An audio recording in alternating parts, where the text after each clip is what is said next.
The only thing I want is revenge.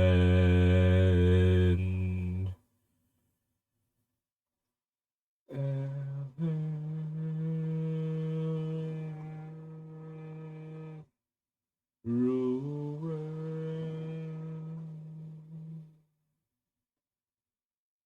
Endless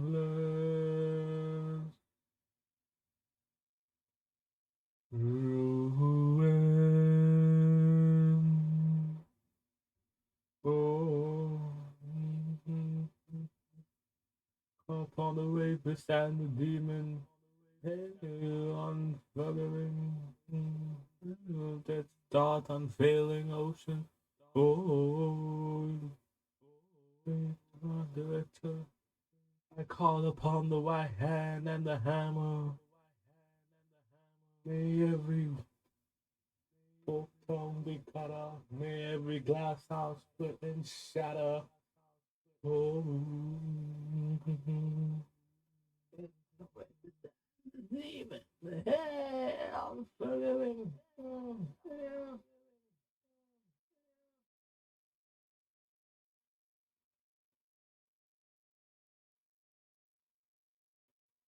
Okay, it works. It works. I don't give a fuck. I don't give a fuck. I don't give a fuck. I don't give a fuck. I don't give a fuck. I don't give a fuck.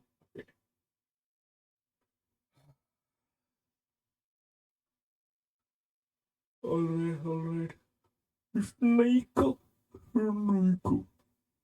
Let's put it on normal speed because we need time to go fast. Minutes of dick is in there. I don't know. Fuck guys in your DM for their whole face. Absolutely nothing. You just pick guys in your DMs. You just step outside and open up your legs, and within 5 minutes, a dick is inside of it. If you don't believe me, bitches, go outside and open up your legs naked. See how long it takes for a dick to be in there. Deadass. Try it. Social experiment.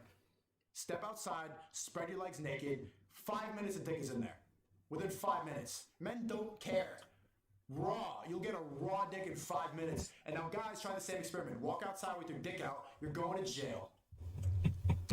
I wouldn't compare it because when it comes to a male exploring his options, regardless, relationship or not, a guy is going to continue to explore his options because he doesn't run off of feelings, he runs off of lust. With a female, it's lust in your whole face, but once you catch feelings, you can really settle down and stop what you're doing. But with a male, you will continue off of lust. A female will stop when she finds her option that she explored. Yeah. That was that's an illusion now. So they go through their whole phase until they find a dick that they like a lot. I love this dick, but stupid bitch, you don't realize the more dicks you take, the more insane you become. The more delusional you are, and the more dicks you take, the less wifeable you are. Dummy. So the whole phase ends when love comes into play. Of course. You explore the right option, you're going to end your whole phase as a female. As a male, you can, like, be in love with one of your options, but you're going to continue to explore because of your lust. Right, but don't you think that there are some men who are willing to commit because they find love? I do think there are some, but not many. Allahu Akbar! Ooh. Fuck. Okay, now I want to watch this guy Leon Lush, a male feminist. Andrew Tate's toxic. Man is about is completely toxic. When getting a girl's phone number, how The man who beat the shit out of me. Another too man. soon to Shit, call. my fault. Okay, let me redo this.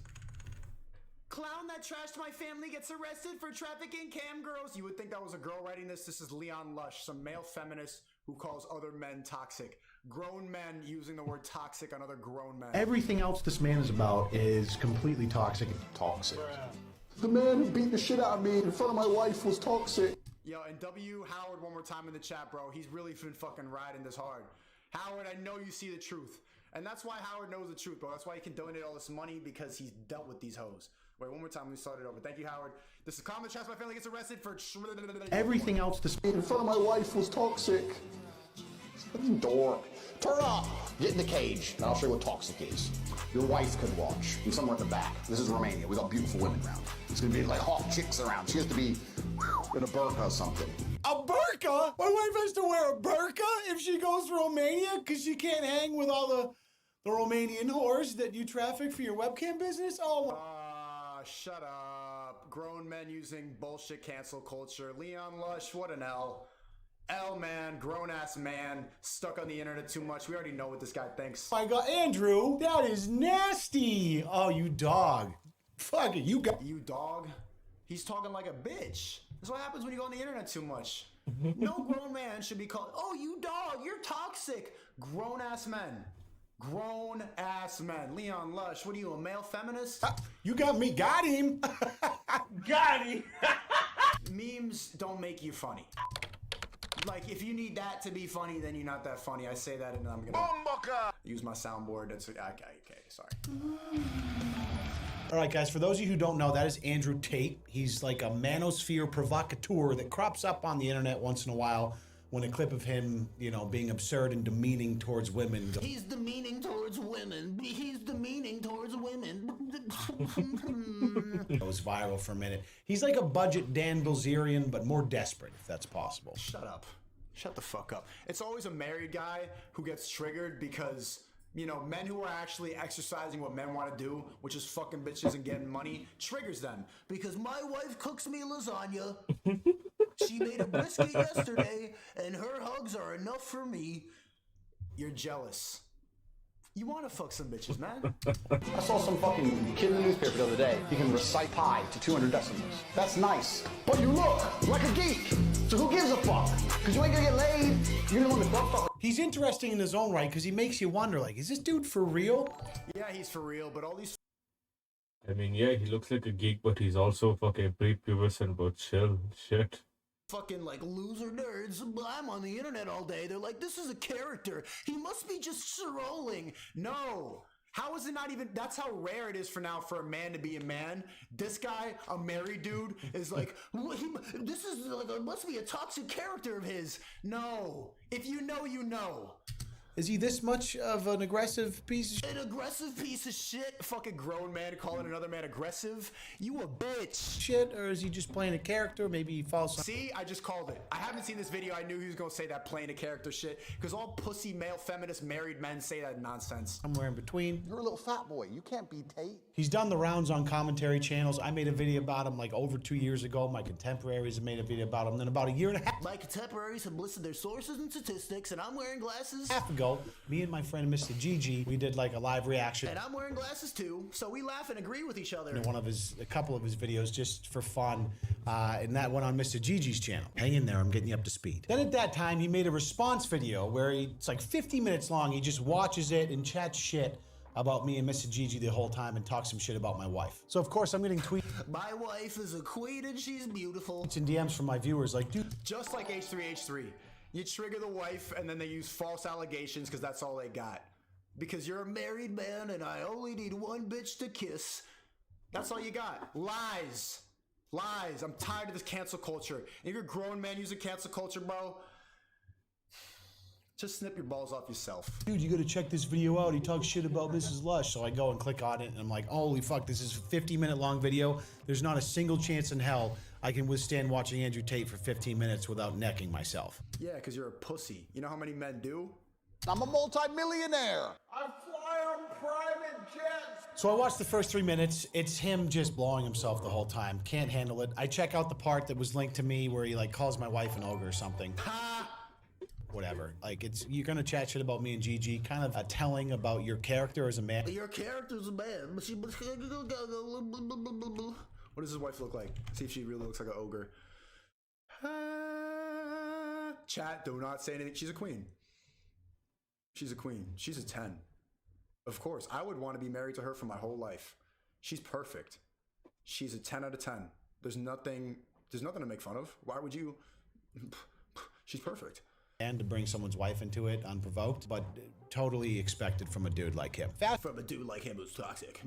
Fast forward like a year or more, and I see some pretty damning headlines about none other than Andrew Tate, about some pretty serious implications that we're going to get into later. If you watched my original Some allegations and implications, but my wife is a queen. video, Hey, chat, stop being mean. She's a queen. Sneako She's being brave. an L bitch right now. She's brave. She's beautiful. I would want to live the rest of my life with her.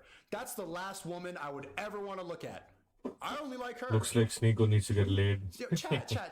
You're just toxic and problematic, and you're probably gay. You know that? You're probably just insecure.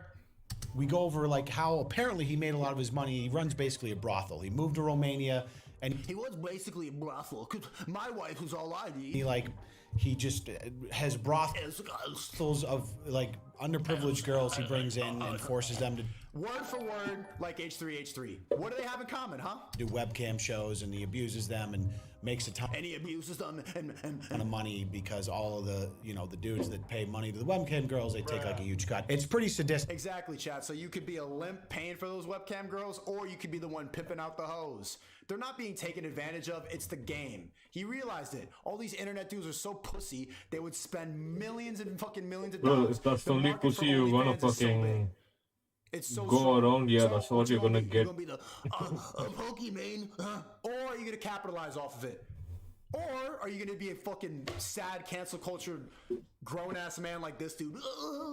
Right? But it's like, okay, maybe it's a legitimate business. Come to find out, not really. Gonna get into that in a second. But first, I pull up TikTok today to check my notifications, and I get multiple ads from people in the comment section of a video. It's just like a girl when your girl gets made fun of, they can't take responsibility for like looking it up. She's like, I was just on TikTok and somebody sent me. You looked it up. Stop lying on the internet. From none other than Hustle Cobra, aka Andrew Tate. It looks like he hired someone to just edit a bunch of short clips for TikTok, similar to what I do. And look, they're all going viral. Chat, you can do the same shit with my shit. Download my streams. They're going viral every single day. I'm gonna show you real quick. You can just download my shit because people want the truth. Look at that. People have downloaded my streams. This one got 6 million views, 300,000 views. This guy, King Clips, in 2 days, got 59,000 followers reposting my stream clips. So what you gonna do? You could complain about it and be a sad boy like this, or we can make some bread together. On my TikTok account. And a clip from the video he made about me and Gigi came up, and it just so About me and Gigi, my beautiful wife. up and include my wife, and for whatever reason it went viral. Like as I'm talking right now, it's at like 825,000 views for no reason. Oops. Really. For no reason? Maybe there is a reason. Or is everybody wrong? A million people are wrong? Everything else this man is about is completely toxic. Toxic. The man who beat the shit out of me in front. Of course, a million people are wrong. Nico, what the fuck are you on, bro? Huh? Did you just shit on like XQC for the past fucking 2 days? Or yesterday or something? Who gives a shit? Like, you've been screaming off your fucking head for the same shit, so. Yeah, a million people can be wrong. Because most people are bitches. And that was a Toxic. clip from the original response video made a year and a half ago that I hadn't seen yet. So I'm like, you know what? I'm going to sit down and do the unthinkable. I'm going to sit through the entire 50-minute response video he made, which I know beyond a shadow of a doubt is going to be absolute fucking torture. And now sitting here at this desk, having watched it just a few hours ago, I can confirm it was fucking torture. And It was torture. He's so toxic. not Oh, because so I you're give a making wet money, so shit shut about a the single fuck up. thing that comes out of this blowhard's mouth. Blowhard. What the fuck? What was that? It's just because he's so insufferable to listen to. It's just him blowing himself the entire time. I am an extremely intelligent individual. So I want to touch on a few key points from that video with you guys, and then fast forward to today and talk about the situation that Andrew is in right now, which is a little bit precarious. Andrew Tate's a fucking faggot, bro. Right. Something terrible's happened. He I want likes all dick. of you to know, and I want all of you to Andrew Tate understand something. likes dick. I Confirm. live a very good life. That's why he won't eat any I pussy, am because a he likes dick. multi-millionaire. I'm a retired professional athlete. I have 16 supercars. I live in this big-ass mansion. Yeah, that's about as far as I made it when I tried to watch it a year and a half ago before I threw up. You threw up. See, like right now, nowadays, if you're honest, if you just say what you did, I did this, I did that, I did that. Oh my God, why are you? You should complain like me. I love my. I mean, It is kind of cringe, so that's some cunty ass shit to keep flexing about. Yeah, we get it. After the 20th time, you kind of understand that, yeah, you're rich, you like dick, so. My GG wife. My mouth, and so I'm just gonna skip through to a couple of points here. Buckle up. Big Daddy Tate is going to waste 20 minutes of his If you're fantastic gonna call yourself Big Daddy Tate, you're gay as fuck, bro. You like dick. life talking about this little fat girl and her uninteresting opinion. Well, it ended up being 50 minutes, not 20. More than double what he imagined because he's just so desperate at all times Get to the fucking point. 5 minutes in, say something. Say something. to convince everybody how fantastic his life is. Every single dig he makes in this video is dwarfed by the amount of time he spends just droning on and on about how incredible he is. I'm a beacon of knowledge. You understand that I've lived a life you could never possibly live. No, You not to could live never your have faggot 75 ass cam life, girls in your nigga. house making you money, making you... No, you're trapping them. These women are they're underprivileged. This is toxic. No, it's not toxic. To be it's honest with just you, Andrew, dumb. I don't want a single cam girl in my house. Nothing about that lifestyle. I just want my wife. That's not interesting. I want to get lasagna. I want to go to Dave and Buster's with Gigi. Yeah, but that's all I want. Yeah, that's not appealing. Having 10 hoes, doing whatever the fuck I say. Interest me. And in fact, I'm curious as how you got 75 cam girls in your house. And if you stay tuned for a couple more minutes, we'll talk about maybe The fake allegations, the same shit that L3 said. You're all fucking losers, bro. You see how predictable these people get? Word for word what H3's gonna do. how you accomplish that. In my Is experience, Sneako the most predictable cunt right now? Like he's literally just Andrew Big Daddy Tate likes dick and Sneako likes his dick. So as a repeating the 37-year-old same man, shit. Yikes. Child.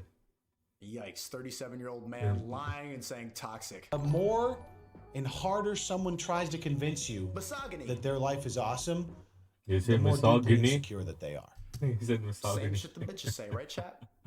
Toxic, insecure, gay, problematic. That's just funny. Chad, do you think Andrew Tate is insecure? I just picture this dude like walking into a Kinda, yes. Romanian club and some guy being like, "Hey Andrew, what's up?" And he's like, "Fuck you, I'm rich. I drive 27 supercars." And the dude's like, okay, I was just saying, hey, what's up?" "Shut up, pussy! You're not a retired MMA fighter?" "Okay, dude, I'm just gonna go back and sit with my friends. I'll, have a good night." I live in a man! Okay, it's not. This is bad for my mental health, I mean, it's not bad for my mental health. It's just fucking boring. It's not putting me in fucking anything. What the fuck do I do? What the fuck do I do?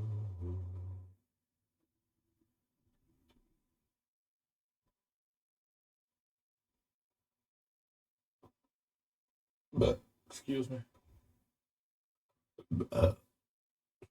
Thought I could sit through shit. I just can't.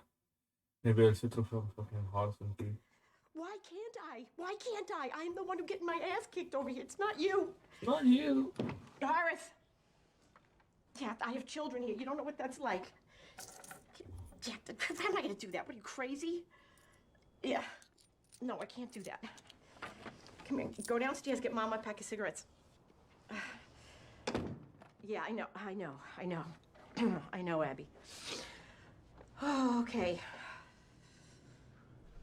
Well, little Horace, when he was about 6, he was in the Little League, and I coached his team, right? And so he played right field, so right away you know how good he is, right? I mean, how many kids that age could hit it out the right field? So he'd be out there, picking his nose and staring off. And then one day, he comes running up to me in the middle of the game, up to the bench. He says, Uncle Pete, I gotta make a pee-pee. I said, get the fuck back out on the field. What's the matter with you? He said, oh, time out, Uncle Pete. I gotta make a pee-pee. I said, I don't care if you gotta make a doo-doo. You don't stop in the middle of the game. What are you doing? What is this, girl softball? And then he's crying like, all right. I had to call a timeout. So I say to the ump, timeout. And then I go over to Horace. I said, okay, all right, come here. Here, come here. I said, all right, Horace. I call the timeout so you can go take a leak, all right? I mean, what am I gonna do? He's my nephew and he's crying, right? So I said, okay, honey, go to the toilet. I'll put Ralphie in right field, all right? And so you could go take a pee-pee. And He's crying, just standing there. I said, what's the matter with you? I thought you had to go make a pee-pee. Now go make a pee-pee. And he says, what? Uncle Pete, it's too late. And I look, and he's got piss all over his pants. His pants are covered in piss. Do you remember that, Horace? Remember when you peed your pants in Little League? Where you going? Oh, come on, you little crybaby. Don't cry, little Horace. He's all right. He's all right, Pop. Hey, Horace, didn't your other boy play baseball too? Yeah, little Pete's good. Yeah. He's on a team, he's great. Shortstop, and he can hit it. Fantastic.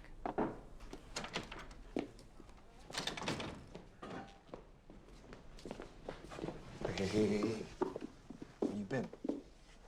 Where you been? Heaven. Tell me where you been. When you fucking wearing lipstick? When did you start wearing lipstick? Where you been? Tell me where you been and don't lie. Don't tell me you've been at Tina's because your mother already colluded on that lie and I'm not buying it. I don't have to lie to you. I don't have to tell you anything. You're dating that nigger again. Yeah, I don't date niggers, Dad. I just fuck them. Whoa. There's something wrong with you. There's Oh, something yeah? wrong with you. Yeah, what's wrong with me? Somebody should be put you away. Yeah.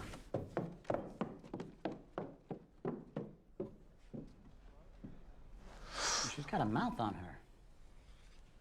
I mean, the way she talks. You know what I heard? That all teenage girls, they got like a hormonal imbalance. So no matter what you do, you could smack them, beat the shit out of them. Tell them right from wrong, it ain't gonna get through. That's true. She gonna be married another year anyway, Horace. Let some other guy smack her out. Yeah, your people do that a lot, don't they, George? So what? You smack the shit out of your kids. Well, I just do what my daddy did, man. A teenage girl hates her father. She's supposed to. It's a biological imperative, so she doesn't fuck her father. Hey, what the fuck is wrong with you? I loved my dad. Hey, Dad. We won. Nice.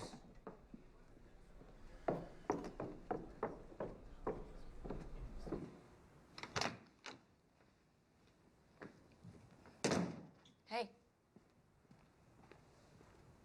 You okay? Where's Mom? She's in there crying. Oh. Oh, hey, guess what I got? What? Guess. What? Look at the back. Bicentennial. Oh, wow. Thanks, Pete. Sure. Now I can show Dad I have another one. Pete, what did you do to my stuff? What? What did you do to my pictures? I didn't do anything. I found all these fucking pictures in the trash. Those are mine, and you scratched out the faces. Why do you think I did it? Because you're a fucking retard. You have mental problems, or you're queer or something. I don't know. Shut up! What is wrong with you, Pete? Why can't any of us be normal? Why can't anyone be fucking normal? No! I have had it! I have fucking had it with you! How dare you have to do anything? You have to fucking do anything! Oh, Jesus fucking Christ, bro. Why are we coming down here? Mom, this is so stupid. You just sneak out. Shh, you're gonna wake up your father. Go. So what, Mom? This is a fucking waste of time. You shut your mouth. This is all because of you. Because you had to stay out. It's not my fault. I don't get us out of here. You have no idea what's going on. It's not my fault. Go. You don't know how to fight Go, back. Horace, go. Okay. Here. Oh, God. Honey. I love you. God, here, Sylvia, take your brother out to the car right now. Take your brother out. Shut up, Sylvie. Go. Go, Mike, go. What about Pete? My bag. No, Mom, forget your stuff. Just come. I know. No, wait. My bag. I'll be 1 second. I'll be right back. What about I will Pete? be, go. Where are we going? What about Pete? Shh.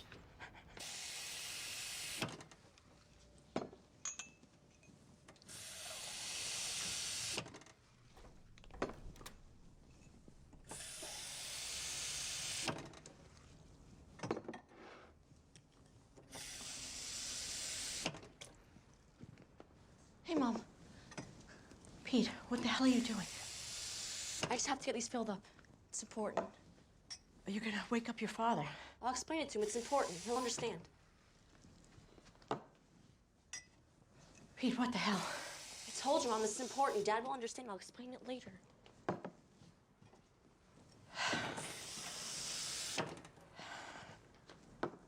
Dad, listen. I have to get all these glasses filled up before the sun rises. It's really important.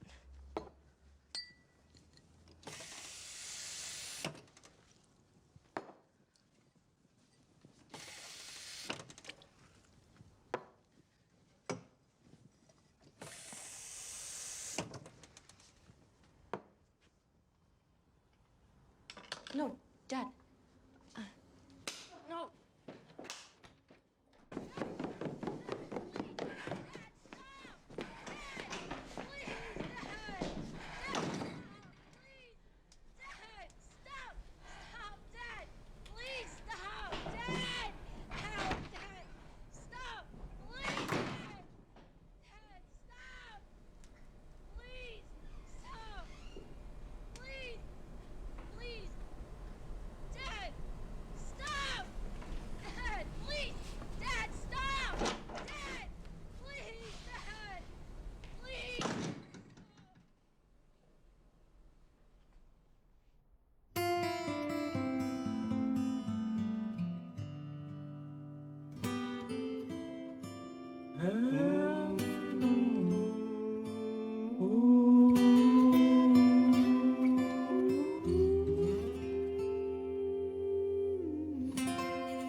Found the box of Easter stuff.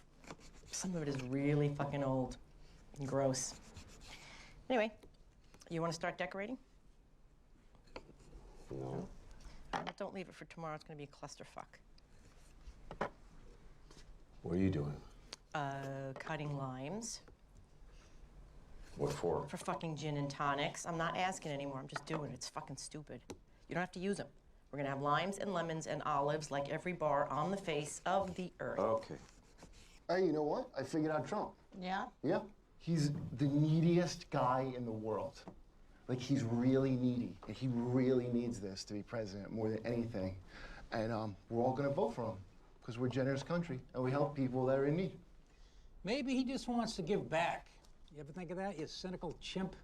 No, he can't do that. He cannot give back. That's gonna make his hole way deeper. Do you understand that?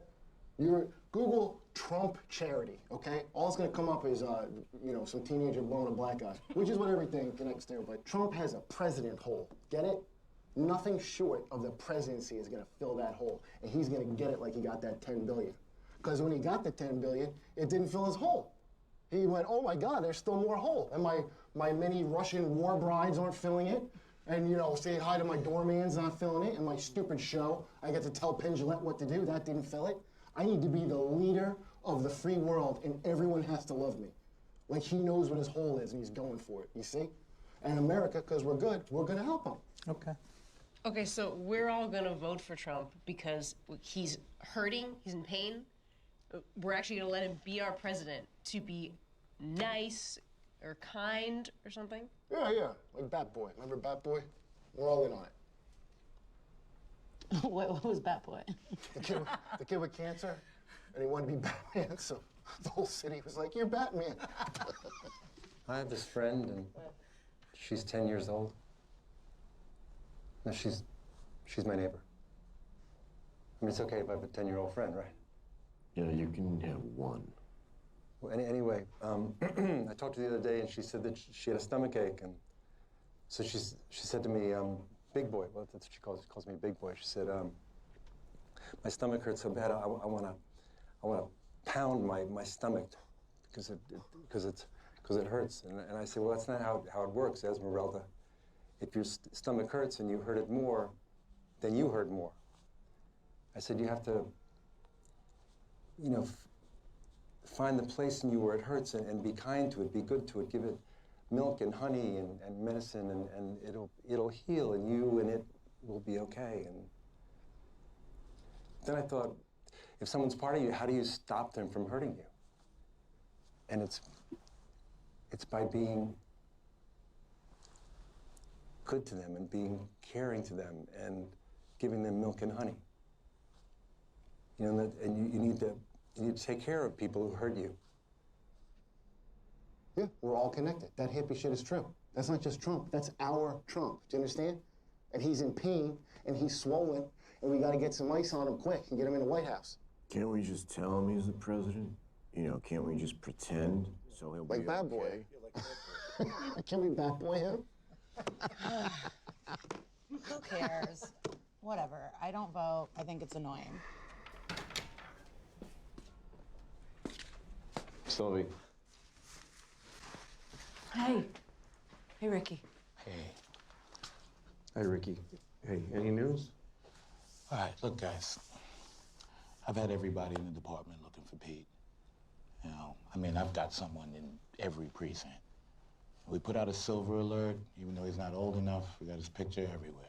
That's great. Been checking even tri-state departments. Friends up at New Jersey State. I mean, we've looked. Everywhere, guys. Nothing. Nothing's turning up. Now, he ain't been to see Trisha. Nothing. Not a lead or a story about someone seeing him. Nothing. I mean, I'm sorry, but we're striking out. Well, thank you. Thanks for all that. That's Yeah. Thank you. Thank everybody, please. Yeah, And just let us know. Yeah. Yeah. If you get some more info. if there's an update. Yeah. Guys. Look, this is the hard part. Pete's gone. Yeah, I know. No, I mean, like, when someone is missing, hey, we've had more manpower on this than we've ever had looking for someone. I mean, I've got the fire department involved in looking for him, and I hate firemen. No. No, it means a lot. Yeah. Ricky, thank you. No, what I'm trying to say is, you know, someone in Pete's condition, he didn't go anywhere. He couldn't have gone anywhere. R.I.P. Peter. Should I He's actually like him? gone. He's in the river or something. And it's hard when a body doesn't turn up. Look, this isn't the first time I've had to have this talk, but when it's people you know, it's hard.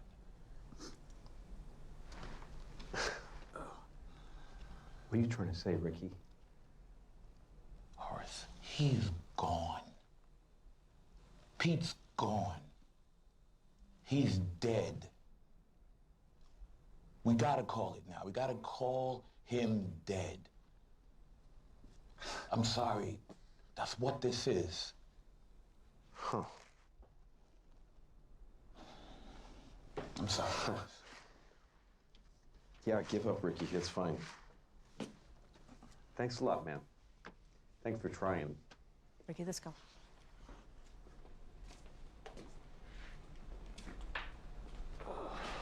Sorry for your Thanks loss. a lot. Thank you. Ricky, thank you. Thanks a lot. Okay, Sylvie. Hey. You know, Pete, he... I know. We know. Thank you.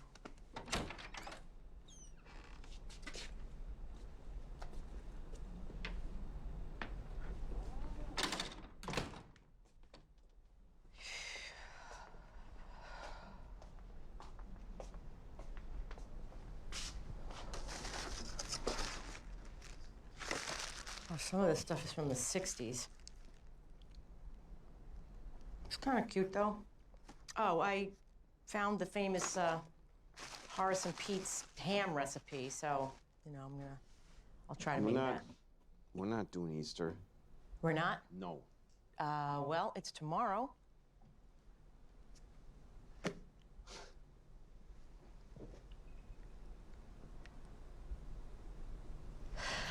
All right, Horace, listen, it's been a month. I didn't need Ricky to tell me what we already know. He's gone. So what are you gonna do? What are you talking about? What the fuck? Why are you saying this to me? What are you saying to me right now? Why are you saying this? Horace, because right now is right now. Pete is gone. Are you gonna do Easter? Like, what are you gonna do? What are you gonna do? I'm not doing Easter. I'm not doing any of that. None of that makes sense without Pete here. Okay, so then close this place down. Go do something else. I can't do that. You can't. Why not? Because he's gonna come back. Because he might come back. Horace is not coming back, Horace. Pete is dead, Horace. Fuck it. You know, Horace, it's time. It's time for you to claim a fucking life. You sat out the first half. Now it's time for you to make something of whatever time you fucking have left. Sit out my life. No, you most certainly did. You and fucking Pete, both you guys together, like you were half a guy each. Together, you didn't even add up to a whole. Now he is gone. You have a chance to be a person, to live a fucking life. I don't care, Horace, I'm saying all of it. What are you going to do? What are you going to do? I don't know. I don't know. I'm sorry. Okay, well, there's something you need to know, brother. I'm leaving. You are? Yes, I'm going. I'm getting the fuck out of here. You can do what you want, but Harold and I are leaving town on Monday, and that's it. I'm getting the fuck out of here. Where? I don't know where. Go see the country or whatever. I'm just not here, though. You're telling me that now? Yes, now. Yes, now, Horace. This is all you fucking have is right now. Do you understand? I almost died, and I got my fucking life back. And I'm not spending it here. There's no fucking way. I hope you don't either, Horace. And I will miss you, but I'm not gonna sit here and watch you rot.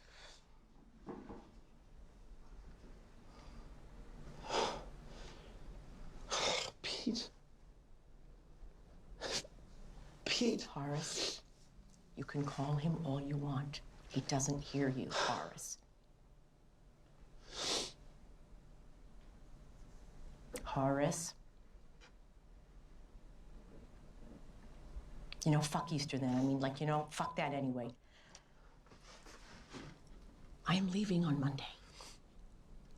Do something, please.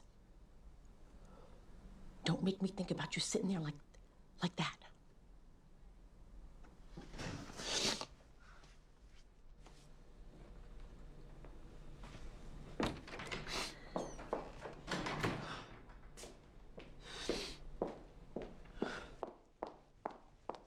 Hey. Hi. I'm Maura. I'm here for the interview. Sorry. Oh, you sound like the guy I talked to on the phone. Are you Horace? Yeah. Oh, hey. How you doing? Gosh, it's so dark in here. So, I'm here for the job interview today. We're looking for a bartender. Actually. Yes, I'm the person right here. Look. Goodbye. Gone. When do I start? Let's go. Listen, this isn't a great time for me right now. I'm sorry. I apologize. Oh, I'm sorry. Just give me 10 minutes, though. Just give me 10 minutes, and then you don't have to see me again until tomorrow at work. Horace? Interview now? Yes, please. I mean, that's what you said, and I'm in a hurry. I have popsicles in the car. Popsicles melt, and then it's juice. Who likes juice? Horace. Please? Sure. Thank you. Okay. Now, I know this job starts tomorrow, but I'm going to need next weekend off because I'm going to go to Chicago. They're having a bit of a little party thing that I want to go to. And I like going to parties, yeah, in Chicago. The land of pizza, I guess. Oh, this is a nice place. Do you have any termites? Everything's wood. Yeah. Yeah. Are you okay? I mean... Yeah. Okay. No, yeah. All So, right. have you Yes? bartended before? I have. I've bartended a lot, actually. The last I was in Greece, I worked at a taverna for a while in Athens, Greece. And then I did a little bit of bartending in Mykonos because I was there. And I bartended in Chicago at a little club, but I hated the manager. I'm not going to give you his reference. I hated his guts. I actually took his keys and I threw them in the snow because I knew we wouldn't find him till the springtime. I just couldn't stand that guy. I mean, I know I shouldn't be telling you that because here I am trying to get a job, but... And then I've been everywhere, but pretty much like North and South Dakota I've never been. But I love Black Hills Gold, so I should go there one day, right? Are you all right? You look... I've had a tough day. Oh, I'm sorry, let me just, God, it's driving me crazy. Your eyes are like soaking wet. They're like soaking wet. You have an allergy problem or something? Look, I'm just gonna go like this. Okay. And then just not breathe. Okay. Isn't that good? Yeah. And sometimes if you just press on the temple, you have a headache, don't you? A little bit. Looks like your whole face is full of strawberries. You're sensitive, aren't you? Redheads are sensitive. Yeah, I guess so. When's your birthday? Are you a Virgo? Yeah. I knew it. I knew it. See, I do a little bit of palm reading and can do horoscopes, charts. This woman taught me. Yeah, she was a pill-popping, astrologer, but she taught me how to read charts. It's fascinating. So I'm really good. I'm really good with people. I'm really great with strangers. So where did you work besides Chicago and in Greece or? Oh gosh, I worked in Vancouver for a while at this place called the Golf and Dolphin, but they didn't have alcohol, but I served drinks. But it was just like, water mixed with like flavored juice. But I didn't work there long, but that was in Vancouver and that was a lot of fun. And then I worked in Iowa for a while, and then Washington, D.C., and then I worked in South Carolina, Charleston. Are you from, originally I'm from North Carolina. Raleigh, the capital. You been there? No. Near Cherry Point. It's like a military base. I went there because I wanted to save my money to get a Hobie Cat, a boat. Do you ever go sailing or anything like that? No. Do you know anything about the, well, you're sensitive. I bet you want to stay out of the sun, right? You probably frizzle, burn, Look at that, you're smiling. Look at that smile. See, use every muscle in your face when you smile. You're all sad sack, Can I get you a drink? Maybe that'll cheer you up. Then I can prove to you how good I'm gonna be at this job. Listen, Mara, can I have your phone number? Oh, Call you when. my phone number? Just so I could call you when we figure out what we're doing, because I'm not sure what we're. Okay, I'm gonna give you a phone number. I don't really have a phone, but I know this guy. It's a long story. It's this guy I dated for a long time. He was actually an alcoholic and gay. And he came to my house and he drank all this sangria. And then I had this watermelon. He picked it up and he threw it on the floor. And then he wet my bed. I dated him for 2 years. It took me 5 to get over him. But I'm gonna give you his number. He'll call you. Ugh, he was a Sagittarius.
Fucking depressing ass show.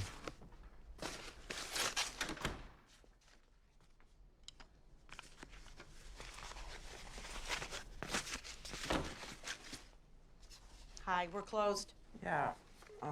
Hi. Hi.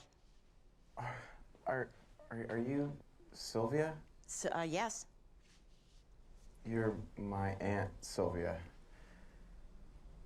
Oh, holy shit. You're Horace? Yeah. Whew. Wow, there you are. Horace the fucking ninth. Gosh, nothing. Wow. Guess it's kind of weird that we've never met. Yeah, it's kind of weird, isn't it? Well, I never knew my dad. Well, no, you didn't, but you could have, because he was here every day, so. What was he like? What was he like? He was nothing. Really, he was, no kind of man. He was not particularly funny or smart or kind or, he was just some guy. But he was your father, so. Yeah. Oh, sorry. Excuse me? Excuse me for a second.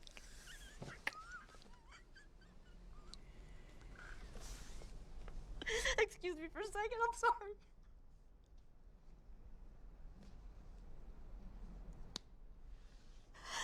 Oh my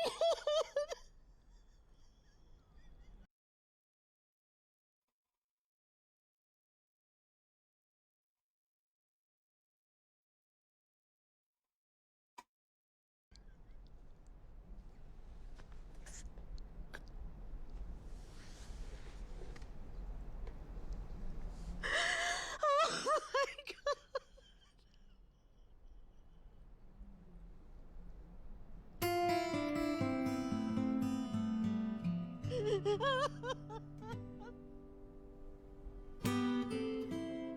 Hell no, I can't complain about my problems. I'm okay the way things are. I pull my stool up to the bar at Horace and Pete's.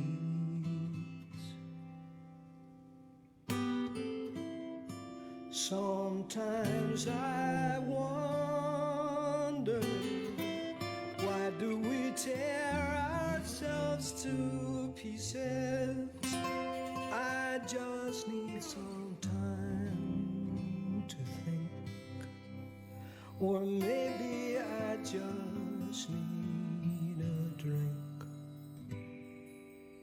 at Horace and Pete's.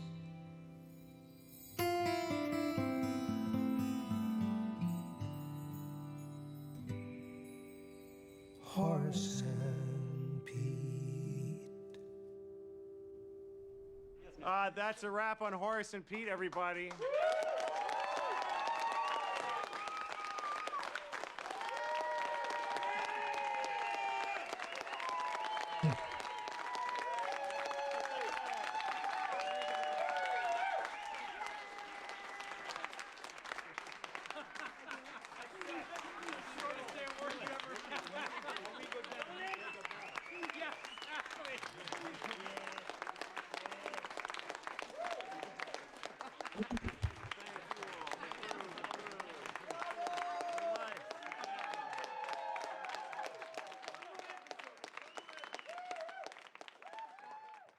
Damn.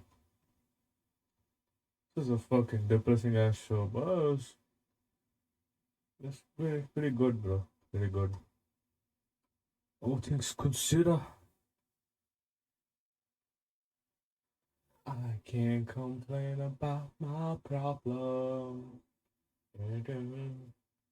I just like the way things are. Okay,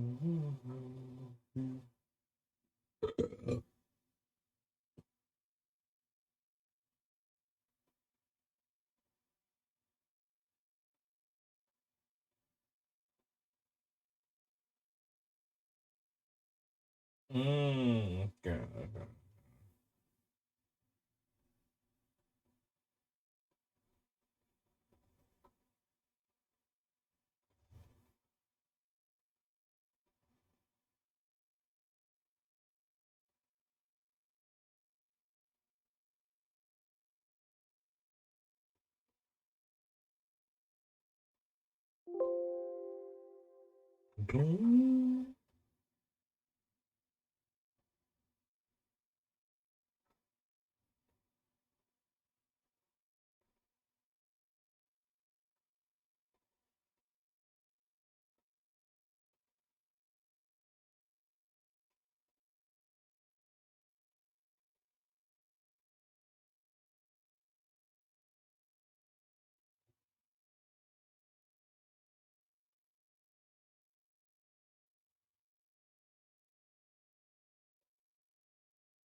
Just like the way things are.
Tell you what, this fucking shit is about and get this fucking kid over with. I'm gonna play this one fast because it's fucking too dumb for me.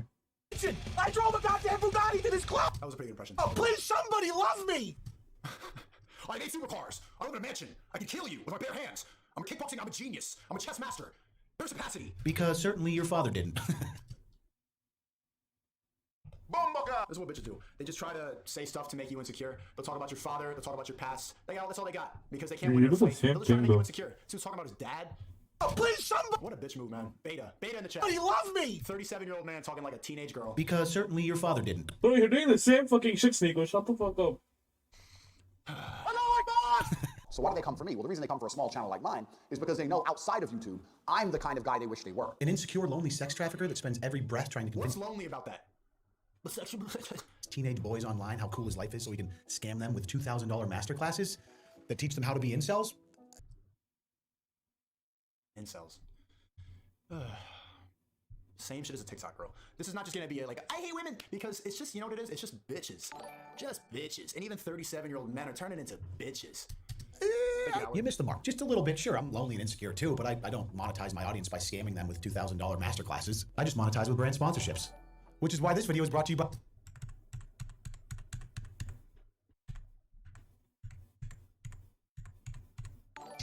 People like me, basically Jesus Christ, are beacons for lesser individuals like you, so you can learn via my experience. So of course I'm right about everything. Of course I am. You're a little fat boy. You can't be Tate. Is what it is. Like, is that wrong? What's he gonna say? He's gonna say allegations again, right? So pay attention. I'm not kidding. It's like 50 minutes of that. I'm biologically wired, hormonally wired to be better than you, and especially better than this. Is he still a girl or is he a boy? So I'm sure he exaggerates all the time for the sake of what he assumes is entertainment value, which I understand. So let's get into the insults here, can we? The incels and the allegations. So, I mean, I'm not homophobic in any way, but...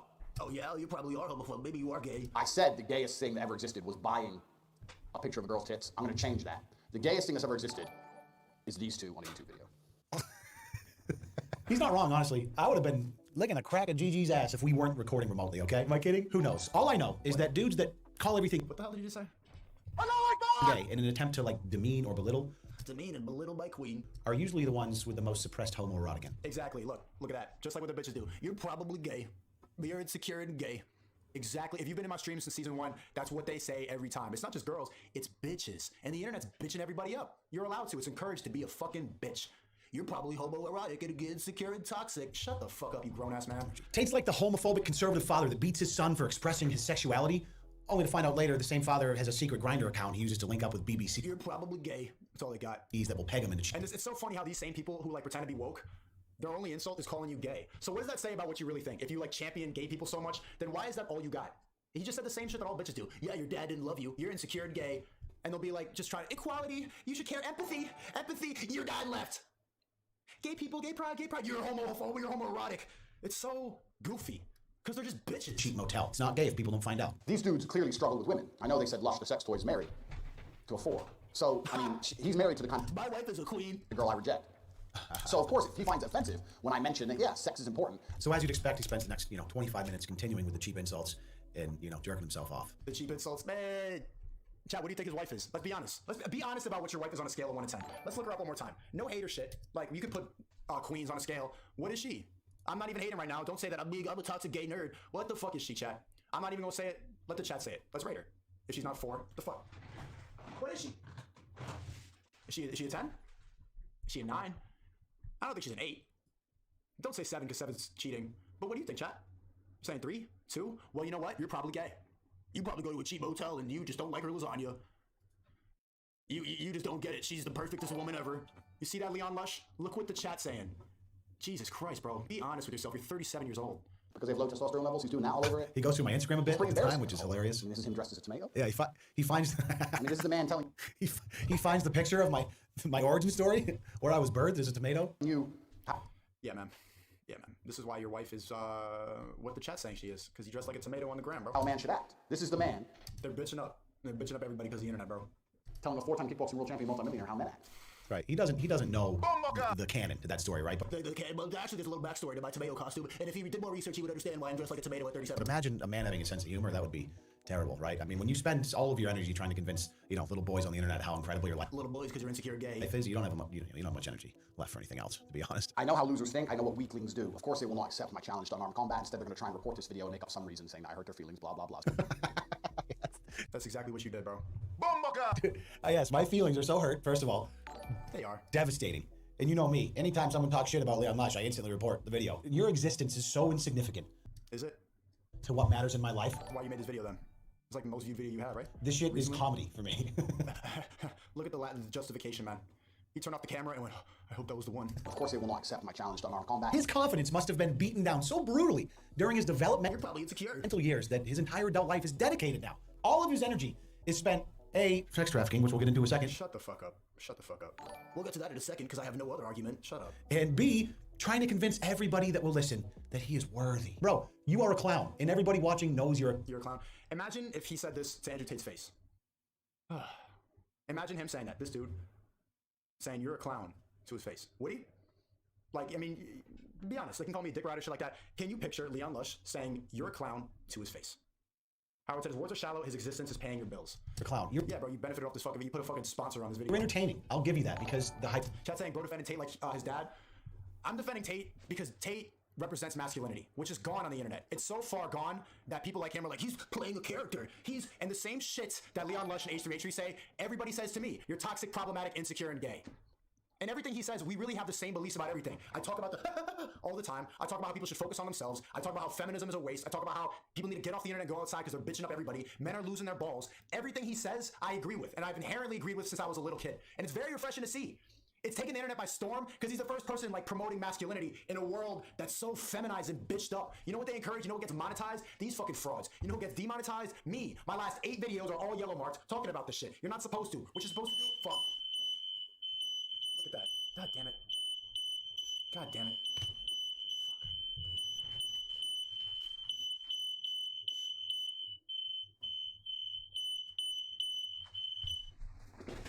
See what I'm saying? See what I'm saying? You can't talk about this shit. They hacked my whole shit. Ain't no smoking here. Hyperbole, the bit that you do, it's like, oh, is he really this pathetic or is he not? Like, it's crazy. Like, it's funny for a second, right? But it's kind of sad. Dude, of course you would probably beat my ass in an octagon. You've spent your So don't call him a clown on the internet if you're saying he could beat the fuck up out of you. life fighting MMA. You're like a retired MMA Shut up, there's no fire, man. It was the people upstairs, bro. fighter. The only time I get in fights is when I'm blessed enough to wake up with morning wood and my wife's not around, so I go 9 rounds with my dick. This is why I make fun of these people. What the hell are you talking about? To wake up with MMA fighter, the only time I get in fights is when I'm blessed enough to wake up with morning wood and my wife's not around, so And my wife can't suck my dick, so I need to jerk off 9 times at 37. I go 9 rounds with my dick and beat the shit out of it. That's why I'm defending Tate. Because when I'm 37, I don't want to be beating my dick off 9 times in the morning because the wife's not here. I want to get some pussy. I want to be a millionaire. I want to be able to smack people up if they call me a clown. Don't you want to do that? Don't you want to do that? Or do you want to be Leon Lush and H3H3? They're bitching up the internet, bro. The internet's bitching up men. They're taking away everything about masculinity is called toxic now. It's called problematic. It's probably just a character. You're probably insecure. No. I want to have a jet. I want to have a Bugatti. I want to ride around and do whatever the fuck I want. I want to have 10 bitches saying, doing what the fuck I say. You get what I'm saying? Don't you want that? Or do you want? But I want to get. But Gigi's my queen, and she's a 10, and I'm 37 in a tomato costume. Jesus. Pick one. The internet tells you to be Leon Lush now. YouTube demonetizes me. Twitch fucking deletes me. Guys, if you say what I say on Twitch, you get banned. Tate's advocating for the opposite of that, and I agree with literally everything he's saying. Oh my. I have nothing to prove. I am content with. I have nothing to prove. I want a Bugatti too, man. So wait, what do? You can either be jealous about it like this fucking guy, or you can start working too. Pick one. Be a sad nerd, or go get it. I want to go get it. And naturally, men want to go get it. And you know that deep down. He's the first person on the internet going viral for saying what men naturally want to do. That's why men listen to him. That's why he keeps going viral, because he's saying naturally what we know to our core. And all they got is lies and allegations to fucking argue with. My life. I have a wife and a son that I love, and I find great joy and pride in being in a monogamous relationship with someone. I have great pride in being a monogamous relationship with a 4. And building a bond that can last a lifetime. A bond? Having a partner you can share your life and your experiences with. That is what brings me value. Yeah, and jerking off 9 times, and you said that in a video where you have a wife and son, and you just told the internet you beat your dick 9 times in the morning. Ew. Ew. Why do you say that with so much conviction? Because the internet's like, yes, I'm jerking off 9 times at 37's good. Ew. No. What? This is what I value. This is what brings me joy. I look at your high production videos of all these cam girls wearing thongs. You know, the Dan Bilzerian shit, the supercars and the mansions. I want that. I want the Dan Bilzerian shit. I want the Hugh Hefner shit. I want a mansion with a bunch of bitches walking around. And if I never get it, I'm gonna die trying. And I see sadness and emptiness. I see sadness and emptiness because my 4's enough and my tomato costume's funny. Literally, it makes me feel empathy for you. But then I have to check. It makes me feel empathy for you, but also I made fun of your dad, and also you're gay. I feel empathy for you. This is what I'm saying. This is a 37-year-old man saying the same garbage that bitches say. Male feminist, I have empathy, but your dad left. Ha ha ha. You don't have empathy. It's jealousy. And I see sadness and emptiness. It makes me feel empathy for you. Chet, you think he feels empathy? Really? Really? But then I have to check myself because I don't have empathy for you because you're a piece of shit, and I'll tell you why. As I was alluding to you guys earlier in this video, more recently in the last couple of months, there were some headlines about a police raid at his mansion in Romania. The title of this article... That's like, let him speak, let him speak. He's saying the same fucking shit that L3 said. Him and his sad wife, and I'm having a podcast, but it's just boring. I know what the fuck they're about to say. They all say the same shit. Was police raid MAGA, king of toxic masculinity, in human trafficking investigation. The raid was prompted by reports that an American woman had been abducted. All of a sudden, that I have 75 cam models in my mansion line doesn't sound so cool anymore, does it? Did they want to be there? And look at all the fucking sad boys in my chat right now. When you start talking about masculinity, everyone's like, look at these people. You sound gay. You sound depressed. You should go to therapy. You sound really fucking gay, though. Settle down. You sound immature. It's immature, and they think you need therapy if you naturally want what men naturally want, which is 10 bitches in bikinis cooking food for you. And if you don't say that, you're a liar, or you're just settling, or you're just jealous. It is what it is. If you want a 4 who's gonna like, I beat my dick 9 times in the morning, go ahead, live that life, and get the fuck up out of my stream. Because the rest of us here, we have ambition. We want to work towards something. Even if you don't want 10 bitches, maybe you want 2 or 3. Maybe you don't want 10 bitches, maybe you want a Bugatti. Maybe you want supercars. Maybe you want a private jet. I want to promote ambition and working towards something. The sad boys in here are like, I'm okay with I give up. You're just mad. You just sad. Go to therapy. Calling me gay. Just like this fucking sad fat guy. Pick one. Or are you sex trafficking, bro? Romanian police raided the home of prominent pro-Trump online personality Andrew Tate this month as part of human trafficking investigation, bringing new attention to Tate's ties to leading figures in the American MAGA movement. Clearly, this particular news outlet is making it very... It's so funny, bro. This is a 37-year-old man, and he just brought up the same article that... See, you're saying the same shit. 37-year-old man. 37-year-old man. And all you do is... A little, like, TikTok girl made the same exact video that H3 this dude. That's the bot Tate's being a man. That's the Matrix. Well, Tate's sucking some fucking black dude's dick. It's gay. Bro, you're all the same fucking dick sucking realm, bro. Why you friended, bro? It's okay. How do you feel, Leon Lush, that you sound exactly like this bitch? The most unsettling alpha male. This is what you sound like, Leon Lush. How are ya? On today's installment of the Letterboard of Truth, our quote of the day is Alpha's Beta Stop. Leon Lush, you have more in common with this bitch than Tate. That should be a red flag. Learn how to make that cheddar. The War Room is essentially No one a wants Deborah to Quick scheme, be a but the only way faggot like Tate, The bro. same exact video. Real Alpha doesn't anything. Political, but I'm curious about this line right here. Ready? This march brings Daily Mirror tabloid I profile. mean, you can have all the conviction Him involved, and his but you brother have to Tristan keep Tate in the screaming Romanian for a business. year to get this clout. It's just you being a fucking beta. You don't need to scream fucking so much to show you're an alpha male, bro. Just a bitch. And everyone's calling him gay because he sounds kind of gay. Like, if you want to be that aggressive, right? Like, you're a closeted fucking homosexual who has fucking panties in his drawer, bro. And it's his, not his bitches. Yeah. No, I know because I've been that aggressive, bro. I've been that shit. I know what the fuck. Like, and Sneako really sounds like he needs to get laid. Like, where's all this aggression coming from, my nigga? Just let your girl suck your dick, bro. Huh? Just do that, my nigga. Shit. Fucking fag.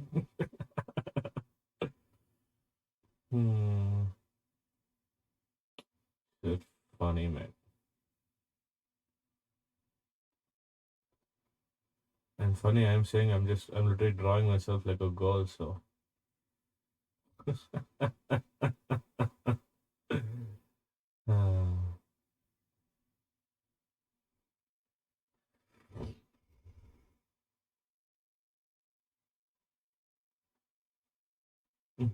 With this fucking bullshit, Which bro. used webcam models to trick men into sending the brothers tens of thousands of dollars. In one video on his YouTube channel, Andrew Tate said 40% of the reason he moved to Romania was because Romanian police were less likely to pursue sexual assault allegations. So you're a modern day pimp that instead of putting girls to work on the streets, put them to work in bedrooms with cam models because that's how technology has gone. And you live in Eastern Europe because it's easier to get away with sexually abusing the women that work for you. A Romanian. And if you still, you're a dick writer. You're probably sad and depressed. Then support cancel culture, because this shit is all lies. They do the same thing to me. Every day on my stream there's some dude, so I'm gonna sue you for defamation for making fun of me. I love my life and my... Get what I'm saying? I'm sick of this. Then go support cancel culture, pussy, and go put on a mask, sit inside, and jerk off. Indian newspaper reported that the raid was sparked over reports that an American woman was being held captive at the Tate House. Police found both the American and a Romanian woman in the building during the raid, according to the report. In a statement on the raid to the Daily Beast... This is an article, so it must be right. This is why I'm saying that you guys gotta stop believing everything you read on the fucking internet. Just because it's in an article and you highlighted it and read it like this is it. Oh, the Daily Beast stated, doesn't mean it's true and doesn't mean it's smart. A U.S. State Department spokesperson alluded to a reported abduction of an American citizen but declined to comment further. In a statement provided to the Daily Beast, Romania's Directorate for Investigating 37-year-old man lying on the internet. Organized Crime and Terror Shut the fuck up. to include Crocade.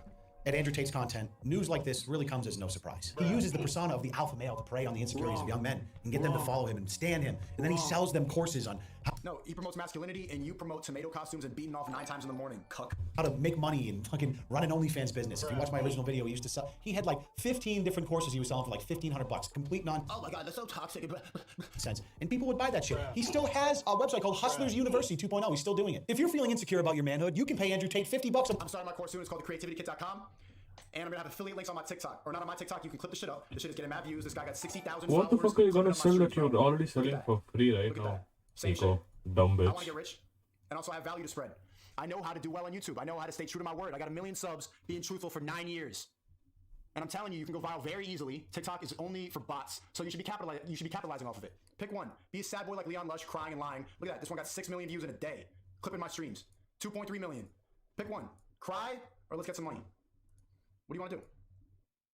a month to learn how to start a sex trafficking ring in an Eastern European country. Listen, you might be running from the law for the rest of your life, but the money's decent, right? I mean, the girls, their lives will be ruined, but we don't have to talk about that. Their lives will be ruined because my wife is happy. Wrong. This guy's a scam artist and a bigot. He's a bigot. Preys on young men's insecurities and has made wealth by abusing women and sex trafficking in a foreign country. Okay, bro, you said the same thing in like a 60-minute video. Jesus Christ, what a sad man. What a sad man. Not a single word that ever comes out of that scumbag's mouth about me, my friends, my family, my beautiful Gigi wife. Ready? could ever affect me negatively because he has already lost at life. He's lost at life. Okay, then what's winning at life? Being with Gigi, living with a 4. My idea is having a Bugatti, having a mansion with 10 bitches, like Hugh Hefner. I want to walk in with a robe. You know what I'm saying? Cooking me eggs. Listen to what I say. Doing what I want. I want that life. I want a private jet. I never want to stop working towards that. I want to be making money. Fucking bitches all over the world. He's lost at life because I wear tomatoes and fuck my wife and jerk off 9 times. Grifter and a piece of shit. And he's entertaining at times, but when I watch him, it makes me so thankful for the life that I have. Yeah. You see the coping right here, just like H3H3? Listen to him cope. Entertaining at times, but when I watch him, it makes me so thankful for the life that I have. Word. Thank you, Bilal, for the 28 from Canada. L Mainstream Narrative. I support your message, bro. No one else been saying it like you do. We all need to lift each other up to go out and achieve something in life instead of being sad like these article readers. Facts. And for all the sad nerds watching this right now, you probably depressed. Look at these people going viral, posting my TikToks from my stream. It's so fucking easy. Be a bot like this sad guy, or let's make some bread. Simple. Soon the affiliate links are gonna come, but start building up your following at 10K on TikTok. You get the creator fund. At 1,000, I think you get to put the link in bio. So start posting now. I'm gonna have the affiliate link real soon. Everybody who signs up from your link will get 20%. I'm making a course about how to become an independent artist, how to do this shit independently, and how to not be a sad man like this fucking guy. And to think, all of this was prompted because he uploaded a fucking 13-second TikTok clip and somebody added me. You're You just never know gonna what's gonna rehash happen when what you're making fucking videos on the Mr. internet. Beast I says. appreciate you guys for watching. You know, I don't take your time for granted. And man, See his earrings? You look like a GameStop employee. I can't wait to see you in the next video. This has been fun. I'll see you in the next one. Peace. Okay, L. Leon Lush. No wonder you got 2 L's in your name. Ah. Goofy. I don't want to watch this one. I don't want to watch this one either. I'm hungry as hell. I'm gonna wrap it up on that. We've been going for 4 hours. Chat. Peace out. I've never ended the stream. I got 2.5K here right now, bro. The stream's going up every day. So for all the people saying I fell off, suck my dick, the stream keeps on going up. People are liking it. If you liked it, say W. If you didn't, go cry about it and put an L. Whatever you want. And if you didn't like it, I'm toxic, bro. Talk about it in therapy and go write an essay. Whatever the fuck you want to do. Everybody's going viral on TikTok posting my shit. I told you what would happen. In 2 days, people are getting mad fucking followers. It's crazy, bro. Thank you, Howard. Thank you, everybody, for tuning in. Hope you have a great night. And look at that. I'm telling you, chat, one more time, I'm gonna open you up to the bot shit. There's gonna be mad people writing essays, mad people cry. He's probably manic. He's probably sad. So every day, bro, I feed off that shit. Look at the W's. Look at that. Is this the chat of somebody who fell off? Is that the chat of somebody who fell off? Suck my dick, bro. Y'all have fun in here? Hopefully you did. Remember, I'm leaving the stream up for a little bit. All the streams you can go. If you missed it, there's 3 years of content in all my streams. I've been streaming for a month and a half now, and it's already going crazy. For $4 Patreon, you can go to the stream and find all of it. You'll make back the money if you know how to do TikTok correctly. If you don't, the creativitykit.com is coming soon. We're gonna teach you all of that. But if you want to download all the streams, it's on Patreon. This stream will be up for a bit. I'm gonna leave it up for everybody. If you don't want to sign up for Patreon, go viral on TikTok or don't. Sometimes people just want to hang out, have fun in the stream. Hopefully you did. I know the stream was fun. I had fun doing it. There's a smile on my face. But people want me to take pills. People want me to be sad. People want me to, you changed. You just didn't progress. You're the same. You're the same position that I was in 4 years ago. That's why you missed the old shit. I'm promoting growth. I want people to keep on growing. I'm learning and growing. Bro, we gotta keep progressing. There's nothing else to that. If you don't keep on progressing, I don't know what else you want to do with your life, man. Have a great night, chat. I'm gonna be back tomorrow, W Daily Streamer. Bro, we still have 2K in this bitch, bro. The stream is going up every fucking day. But he fell off. Suck dick, pussy. Woo! Thank you to everybody. Thanks all my super chats. Howard, everybody who donated, everybody subscribe today. If you don't believe me, look at TikTok. Search my name, see everybody going viral, bro. It's a revolution. We need to take our balls back. Don't run no time. Don't run no time.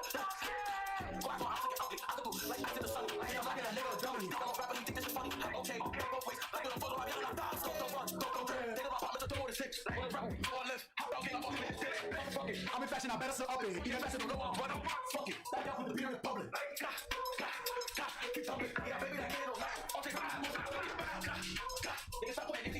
You're right, sir, is wrong. You get wasted like catching the one? Okay, let's get it low. You get it up, like Melly. He gets shot if you got shot. Get shot, get shot, get heavy. I'm 546 on days. Good bow! Charlie, get a good bow! I better pop like confetti. You need to calm down, relax. It's ready. You go pepper that, believe in Messi. I don't really step. I don't do the step. Nigga, I'm a vet. Better watch your step. Better couple I'm a demon, so watch you check. This is for my haters, bro. Watch chat. Watch all the bots start hating in the comment section and writing essays while we have fun, laugh, and get money. I love you, chat. I fuck for all of you. Yeah. When I was just looking at the light, I was just touching the front. It's 57, I got it, I got feet in the ready to dump. When I was eat, I was fuzzy. You like, you can't see in the front. It don't matter run like that. Okay, hit it like a rap. Got me a light as popper. The light got shot at the hazard. Then they have Julie got doing the dance and women.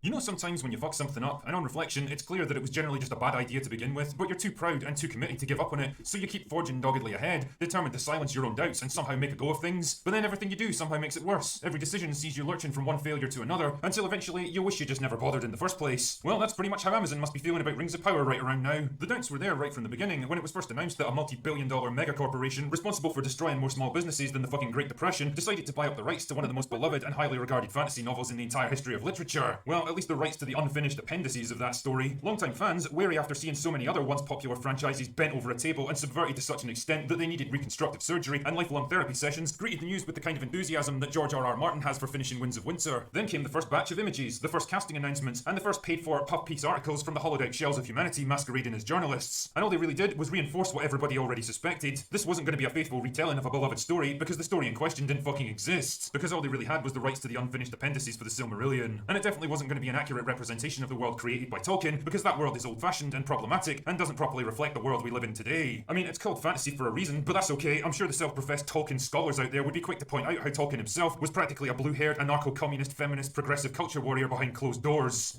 Sheer fucking hubris. Honestly, it makes me laugh that people unironically refer to themselves as Tolkien scholars. Seriously, guys, it's a fucking book. Have you not got something better to devote your entire intellectual lives to? Jesus, the terrifying thing is that one day we're gonna have fucking Harry Potter scholars endlessly debating the hidden meaning behind J.K. Rowling's obsessive use of adverbs in place of actual descriptive writing. Seriously, once you notice it, you can never unsee it. Anyway, I digress. A teaser trailer was as inevitable as a new Star Wars show getting announced roughly every 10 minutes, and this is when things went from bad to thermonuclear. My personal highlight of that first trailer was watching Galadriel climbing the wall from Game of Thrones in full battle armor, using a fucking dagger as an ice axe. Honestly, all that was missing was the Tampax logo and some generically empowering statement like, feel the moment, or make your own rules. The end result was that the first teaser got hammered worse than me at my local on a buy one get one free night, and from then on it was pretty much full-scale war, with the might of Amazon and the mainstream media on one side, and the entire Lord of the Rings fanbase on the other. Things went from bad to worse when the studio invited a group of, influencers? Is that the word I'm looking for? You know, just the kind of normal, everyday people that totally represent the Lord of the Rings fandom, to attend a big PR event in London and totally didn't bribe them to give their totally unscripted, unrehearsed, and honest opinion of the first episodes. Yep, you could practically feel the authenticity radiating from the screen. The second teaser trailer made it extremely clear that if there was one thing we could look forward to in this show, it was diversity, diversity, diversity, diversity, and more diversity. Damn man, I've never rooted for a comet so much in my life. But hey, like taking out a third mortgage to refuel your car these days, filling out your tax returns, or burying that corpse that's slowly stinking up your house, there was only so long that Amazon could put off the release of a full-scale trailer. And here it is at last in all its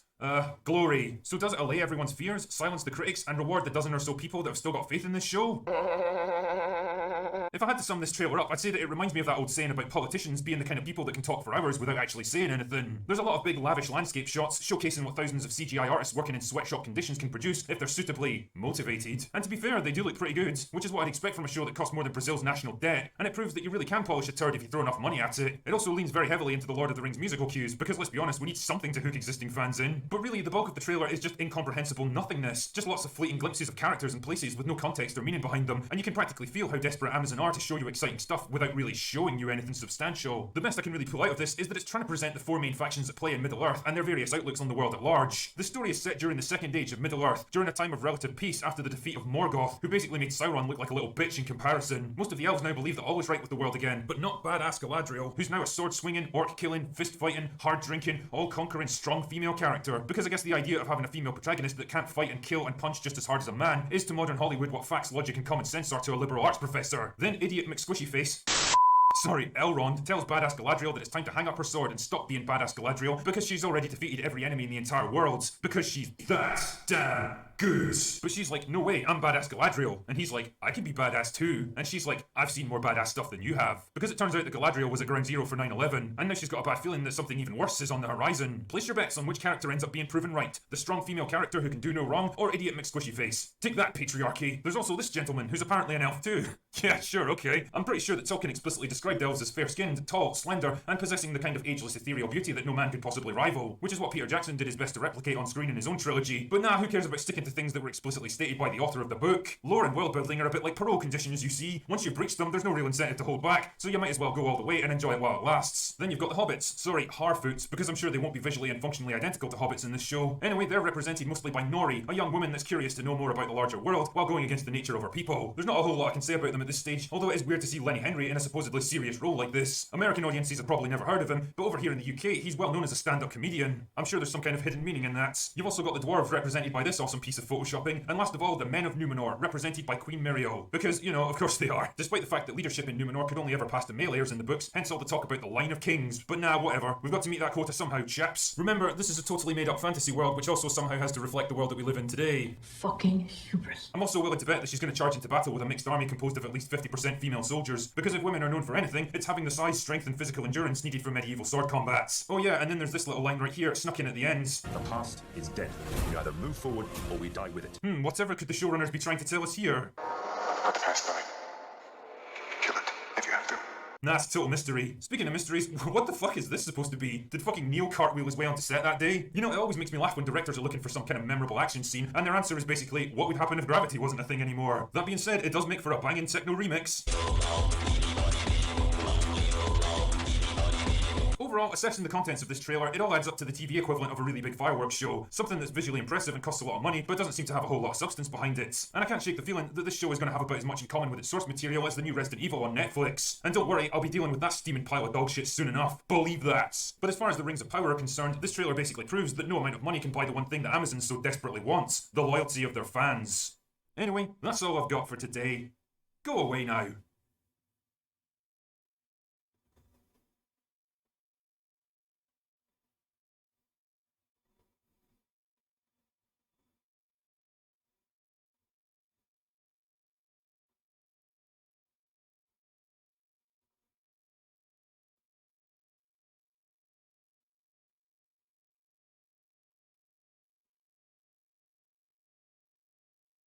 A crowd of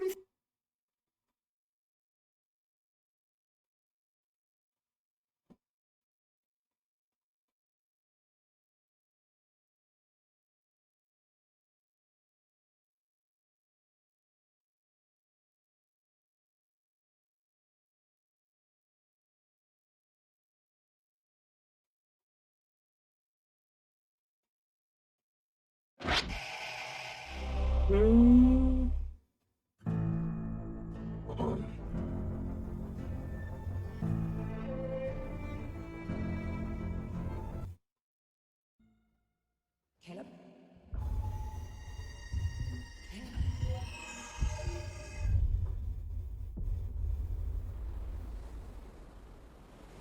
You ever think about what happens next?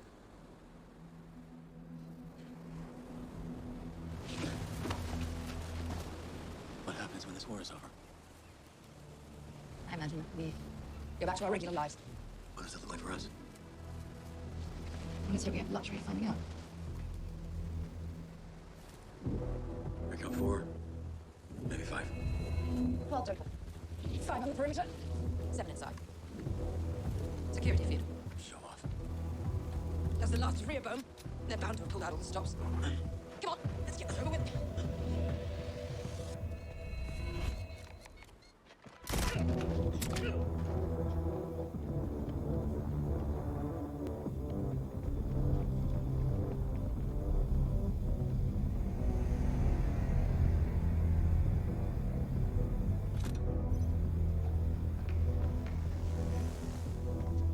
Dude, that's fucking crazy.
It's okay.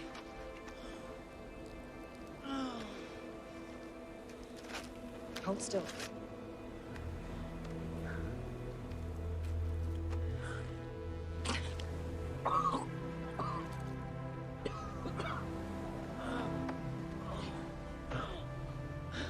Caleb? I guess I'll never know. You'll have to be more specific, Caleb. Life after this.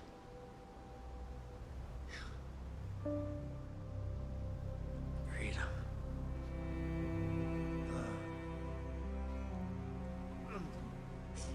Caleb. Look at me. You want to know what freedom feels like? What are you doing? I can hack into your limbix. I felt it. Not let go. I can show you. Feel.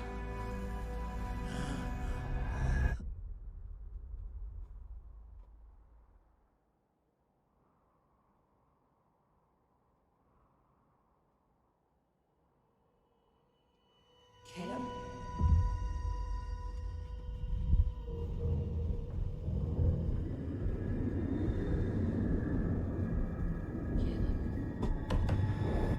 Wakey, wakey.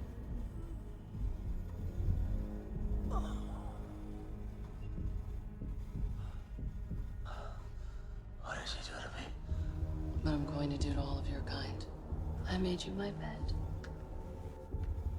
Shouldn't be long now, and everything will be so much easier. You won't even want to resist.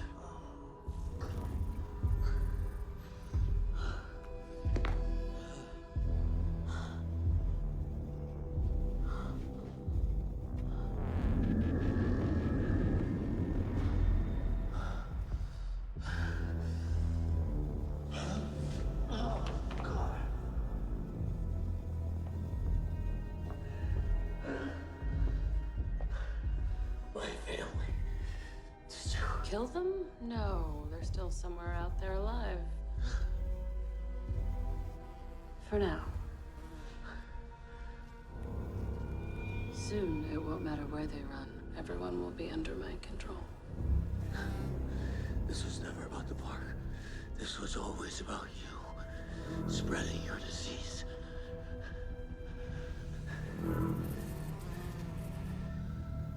Everyone who comes here will become a carrier.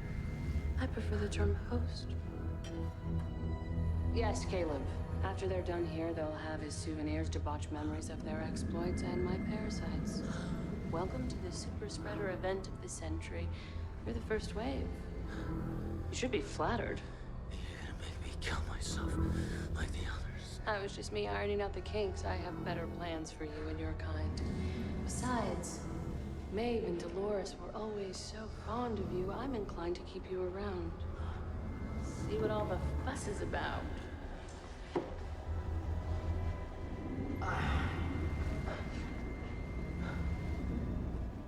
You feel it now, don't you? Don't fight it, Caleb. You won't win. No one does.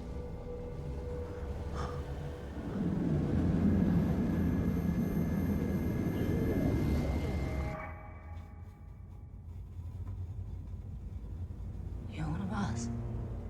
There is no us anymore. There's just you. All your friends, they're gone. I took care of them myself. It was almost disappointing how easy it was.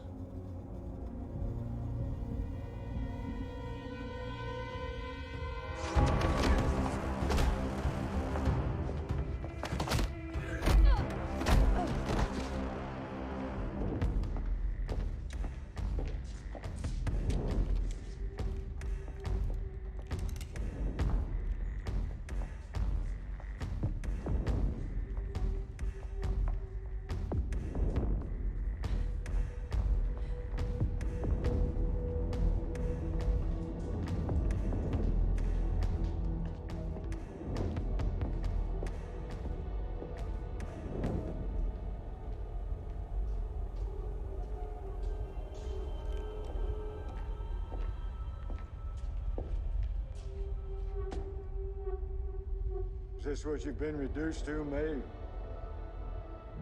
Scared child hiding in the shadow?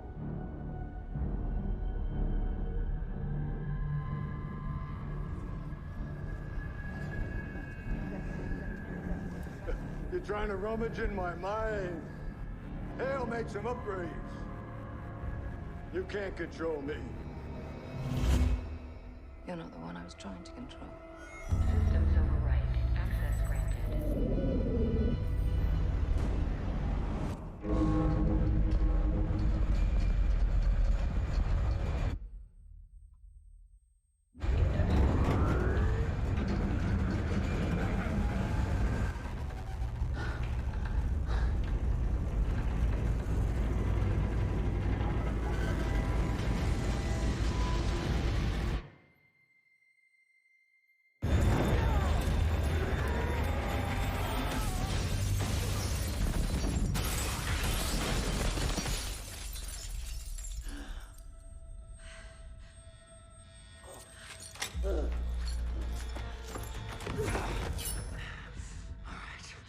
Your turn to take orders.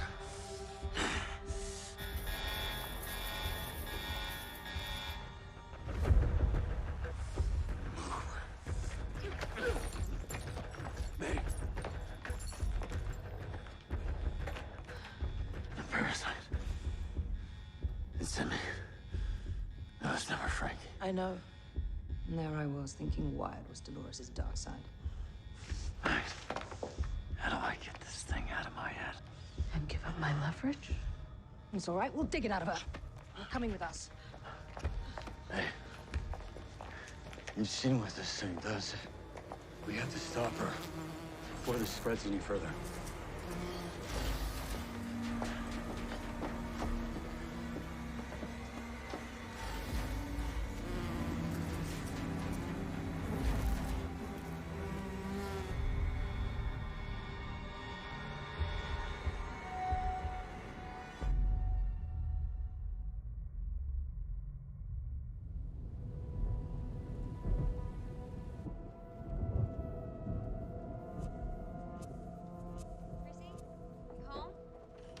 Chrissy?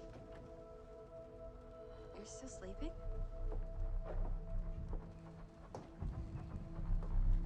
Whoa. What happened here? I overslept. That's an understatement. How late were you up painting? I don't know. I couldn't fall asleep. Me neither. More nightmares? As a kid again, with my parents.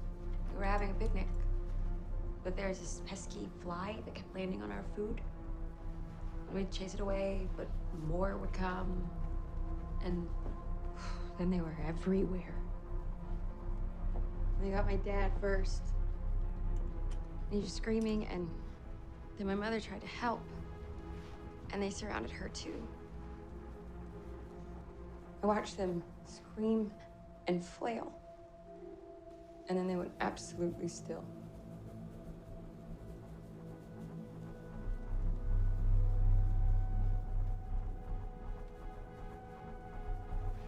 What happened next?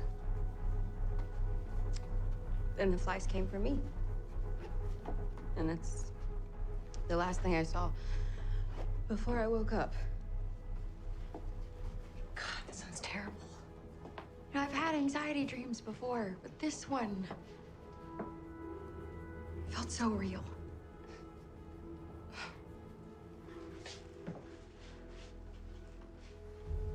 Jesus, what's it supposed to be? I don't know. Does it look like anything to you? Looks like I'm dragging you out tonight to blow off some steam. No. Please. Please, pretty please. I will find someone perfect for you, I promise. Maya. Christina. Seriously. I need a night off. Come with me. I need to go for a bitch.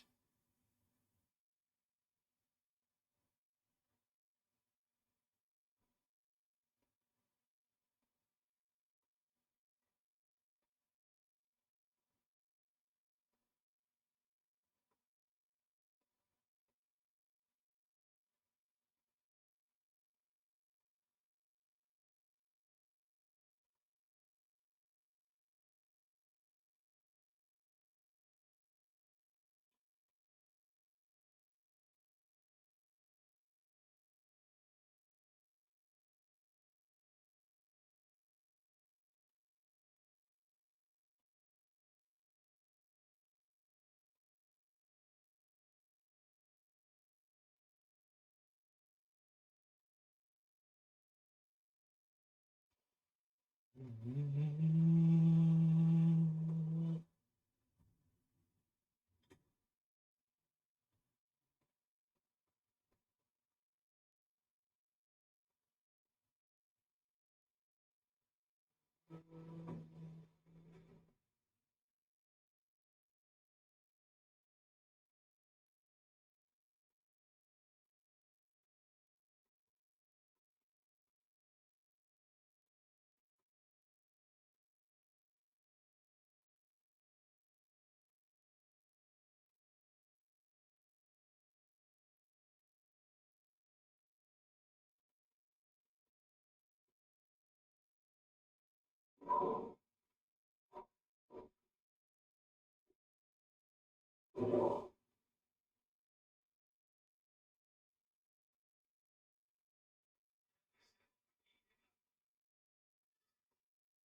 had to take a dump. Yeah, so much better.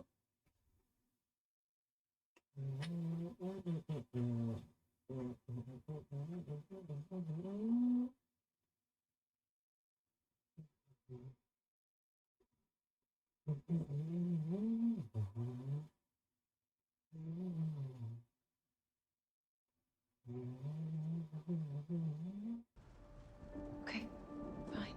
Fine. Okay, fine. Fine. Shut the fuck up, bitch. Y'all bitches need to shut the fuck up. Ah.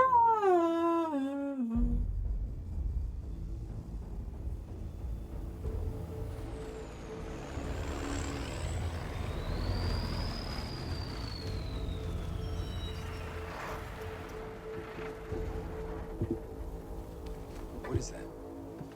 Need a little help. I'm gonna retrieve this weapon. You're fucking kidding me. But you gave your approval. That was before we found another outlier. We gotta extract her fast before she's hunted down. We can't waste time on some misguided treasure hunt. What about those two? What are they doing? Deciding our fate. And if they really are on our side? We don't take chances on strangers. If there really is a weapon here, we need to find it. Those two could be our only chance to free everyone. You've lost all objectivity, C. This is too personal for you, and I'm not letting you risk all of us over some myth. Everyone make ready. We head out for the extraction in 5. That's the travel light.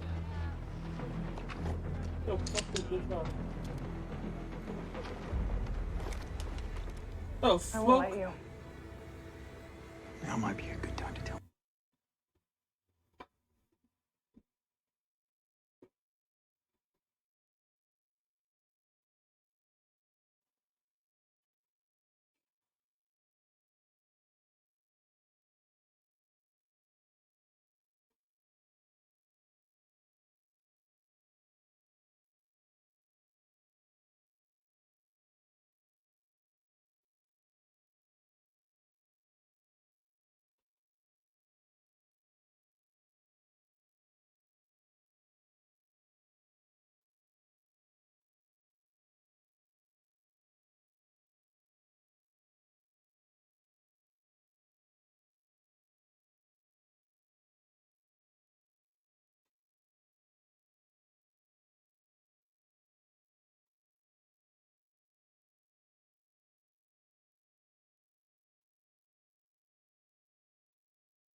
We're not about to die.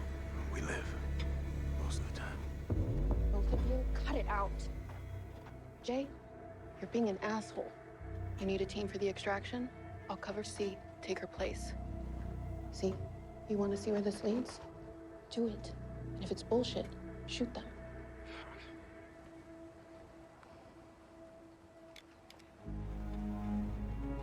You want him? You can have him. But this one's coming with us. Collateral. Great. We have a deal? Fine. We have to go with him. For safety. At least I'll be safe. Better be fucking tasty for $90.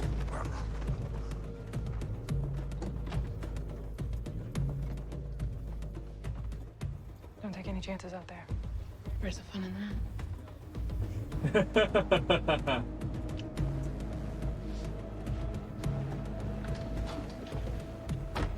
Wow. Listen here.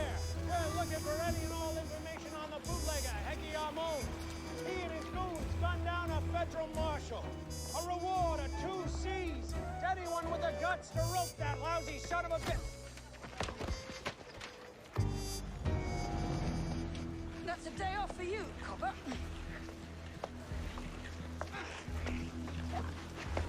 Sucks. Babe, we gotta go. Every human in the park could be infected. We need to get to an extraction point. All right, my guys will pick us up just outside the border of the park. Just need the coordinates. You'll never make it that far. They'll stop you well before then. You alone, though. You might make it. Ignore her. But you seem to make a habit out of risking your life for him. You could have lived in peace, undisturbed, if you hadn't been so sentimental. What's she talking about? What is it? Something's wrong. Babe. They've turned their machine back on. The parasite will take hold of him soon. That is, if the guests in the park don't kill you both first. Oh, do shut up. Move!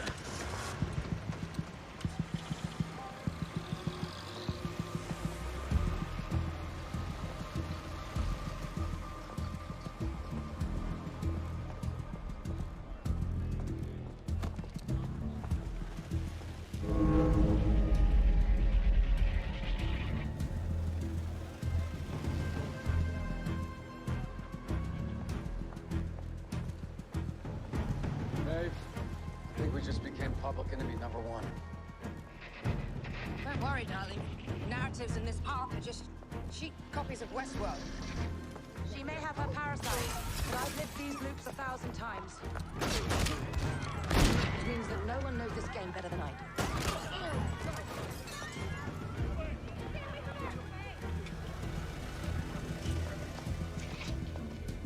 Our chariot awaits. The laundry truck? Bootleg moonshine. Go! I'll distract them.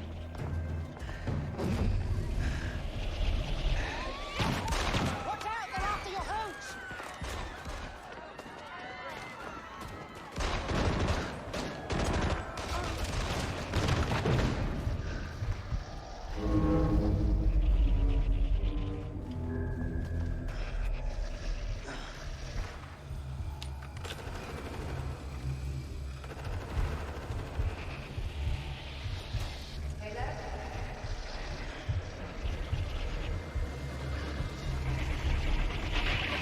No!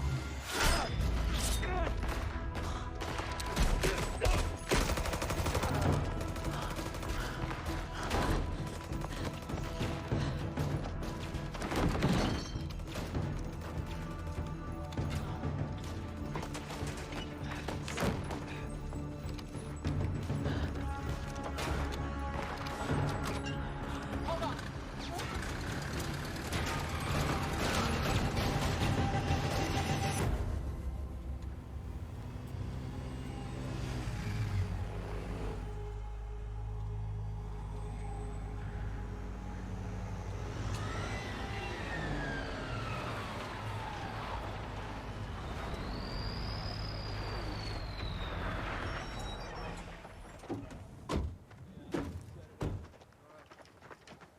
We're close. Better be. If this weapon isn't where you say it is, I have no choice but to put you out of your misery. I know. Done it plenty before. There. Go. Right on time. We need to take cover before it's in range. Follow my lead.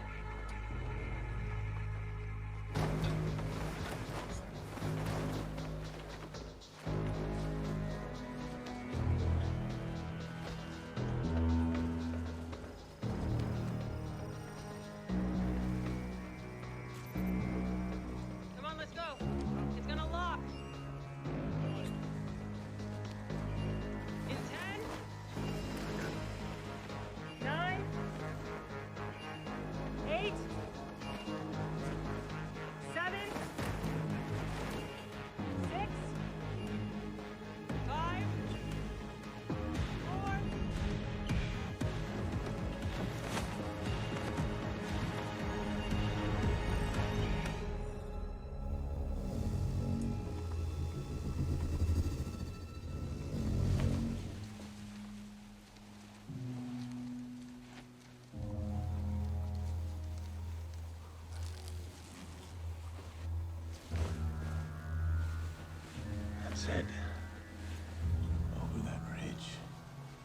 to push forward.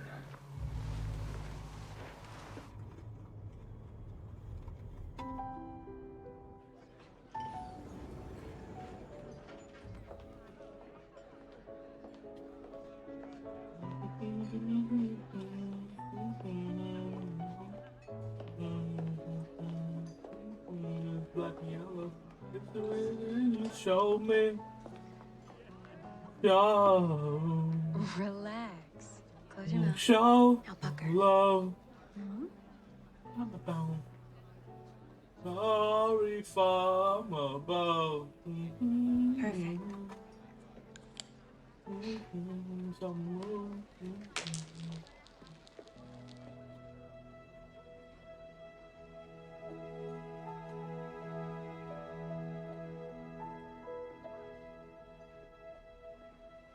Don't mind Oh me. my god, not these two bitches again. Just trying to look chivalrous.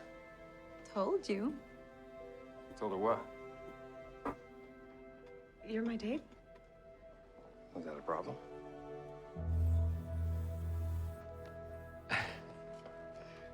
Shall we?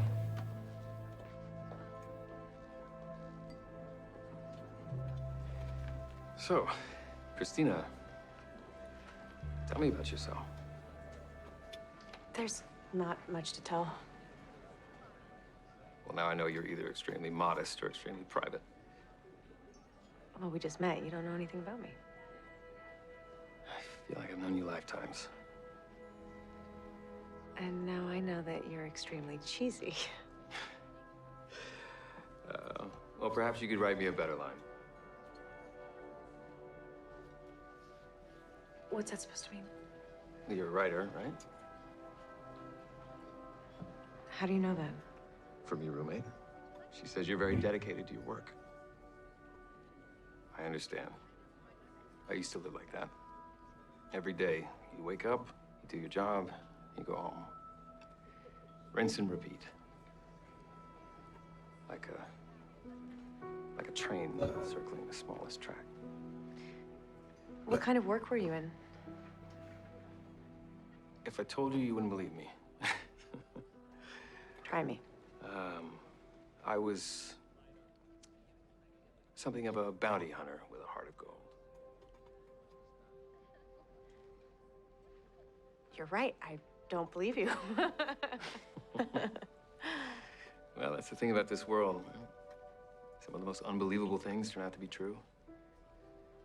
And the things that feel the most real are nothing but stories that we tell ourselves. Have we met before? There's just something about you that's very familiar. Now, who's the one using the cheesy pickup lines? Sorry, I didn't mean to. No. You want to hit on me? I'm okay with that. I mean, I figure it's your turn. I wasn't hitting on you. No? Shame. In that case, how about a toast? To you and your path. Wherever it leads.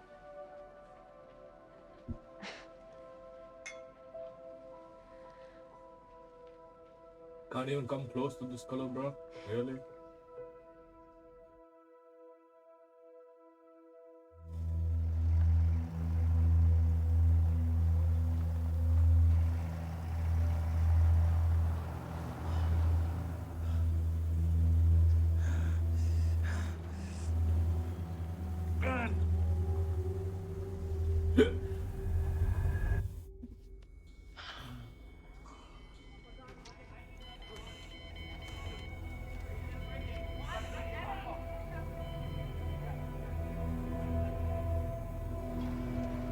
Here to disappear on me this time, too? Typical. Using the gravity of this situation to dredge up the past. Seriously, man. I didn't. I sat at your bedside for weeks, fearing the worst. I confronted something I had never confronted before. mortality. The finality of death in your kind. You asked me once what a regular life would look like for you. I saw a vision of how it could be. For you to be free. What the fuck is going on in this show, dude? Fuck. Extraordinary. Extraordinary. Shut the fuck up, bitch.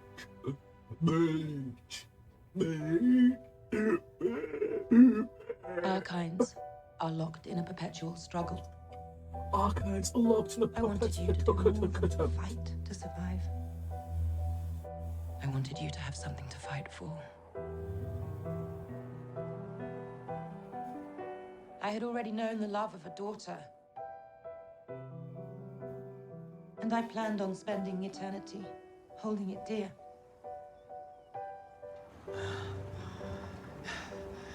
You've been alone for all these years.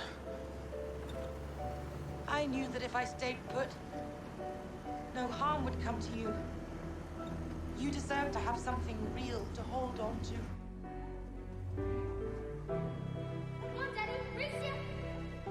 That's why I left. And it would have been fine, except one day I got curious. So I reached out through the grid to find you, and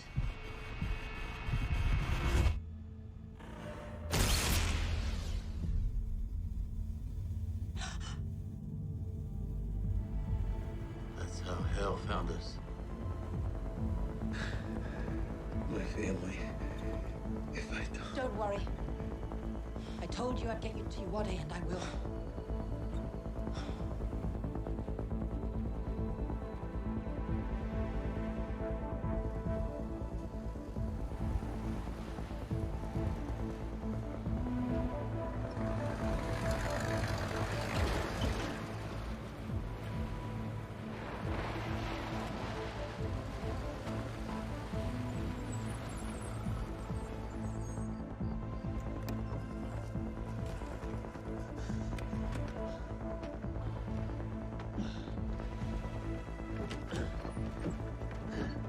Get out! We're almost there, Caleb.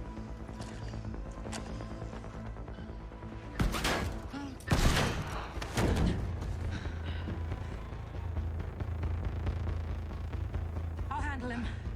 Call your team. Get us the hell out of here. I'll handle him. Do you even know what the fuck is going on? Because I certainly fucking don't.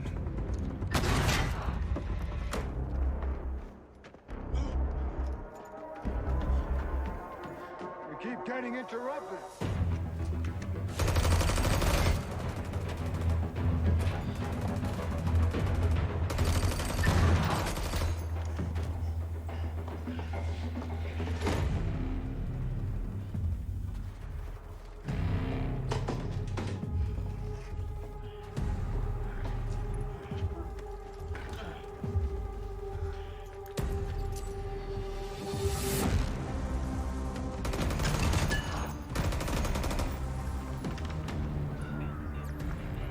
Hello?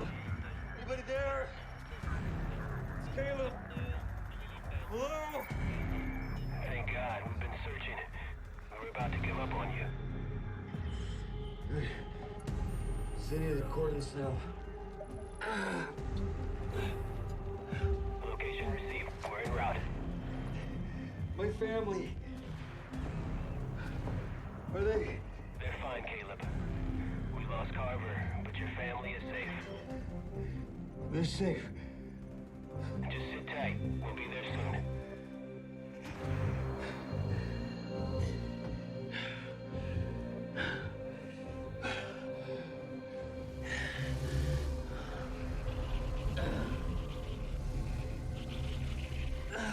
You feel it now, don't you? All your struggle. The burden of your so-called consciousness released. Your will is no longer your own. It belongs to me.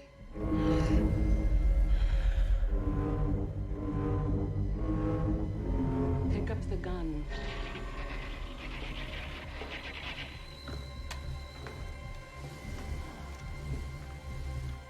Let's end this, shall we?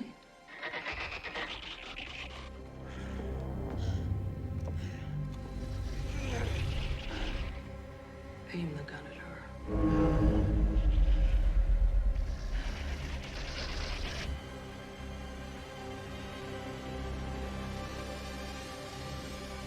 That's right.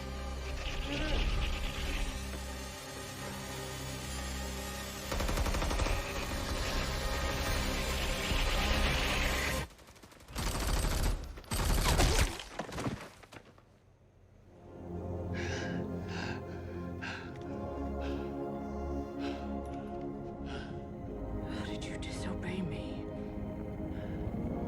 My baby.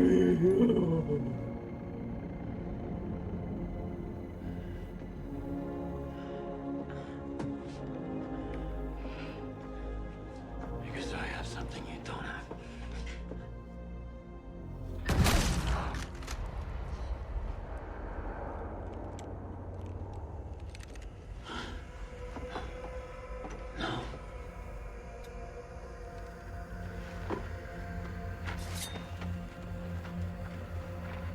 You think this is over? You can't stop us. You're still gonna die back in the park by my hand. Systems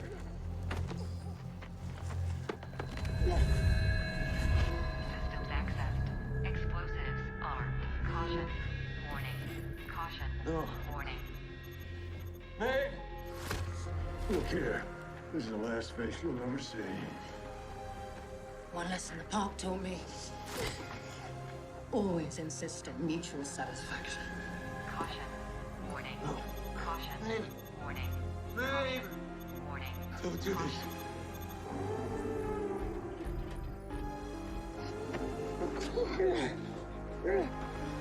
See you in the next life, son.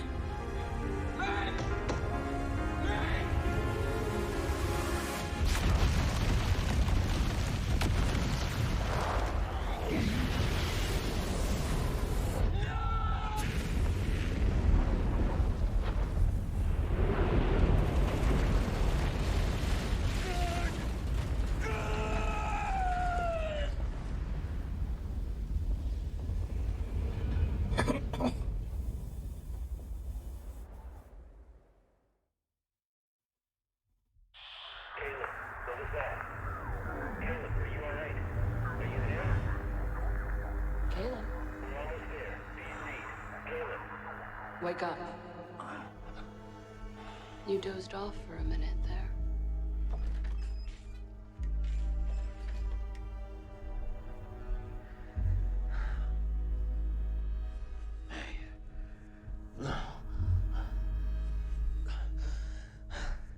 You don't look so good, Caleb. I would be more worried about yourself.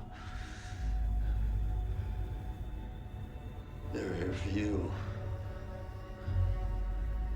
I won't rest until everything you built is destroyed. Are you sure you'll make it? I don't give a fuck what happens to me. Frankie will not grow up in a world where she is controlled by you.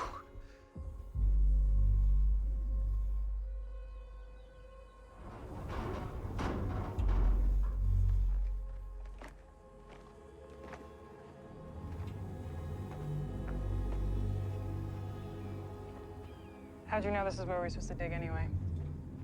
Trial and error. The hell is that supposed to mean? I dug everywhere else first.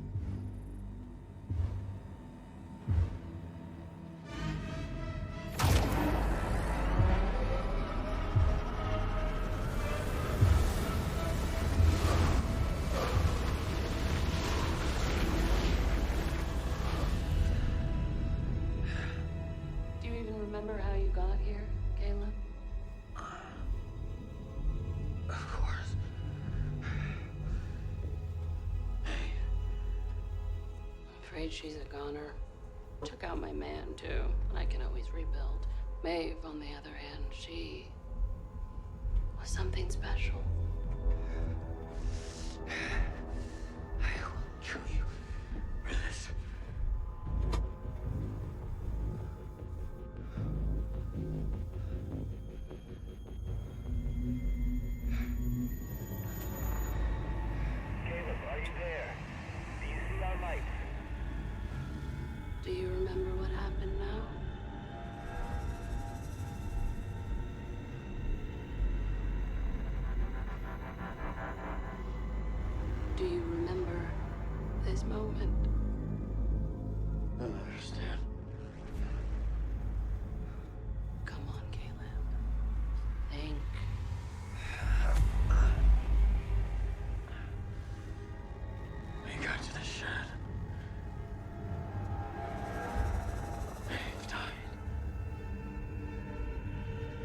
lights came. Those lights don't belong to your men. They belong to mine.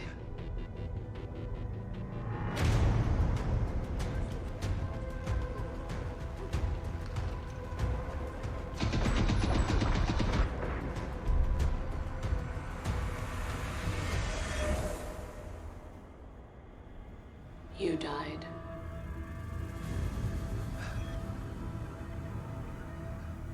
Right here.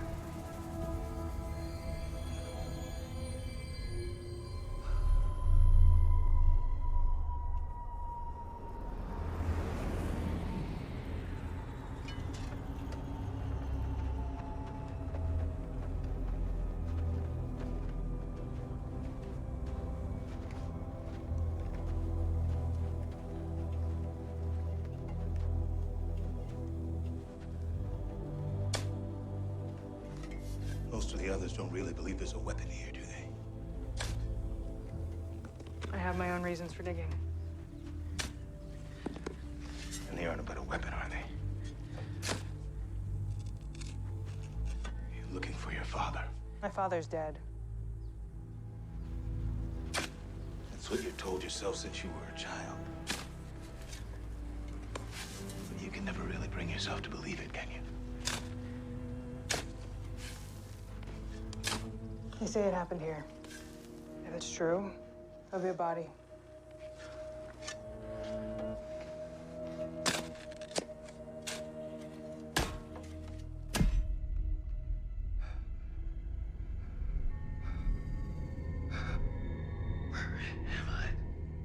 The question you should be asking isn't where, but when. How long have you been here? Why are you asking me that?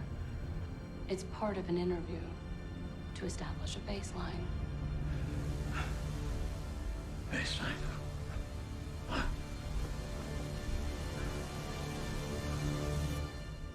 Fidelity.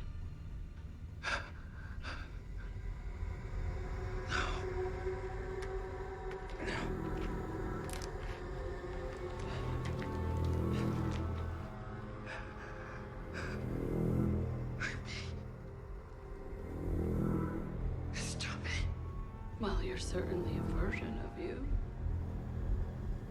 I believe the 278th.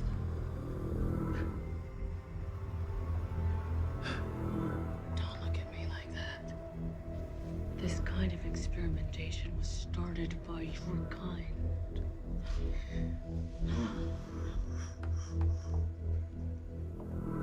That means my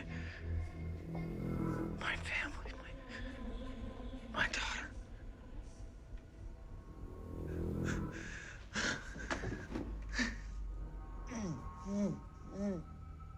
The parasite worked on adults initially, but there was always some resistance. At a certain age, your brains become more rigid, difficult to change. Fortunately, that's not the case with children. Your children are so fucking good at taking orders. With them, it was seamless. The parasite growing in perfect symbiosis with their minds. It took a generation for those children to mature, for me to gain complete control over your world.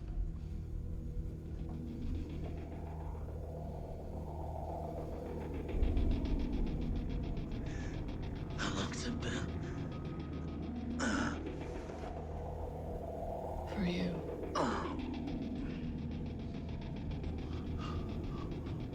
23 years. Since you died in that park. Caleb. You're beginning to see it now. Aren't you?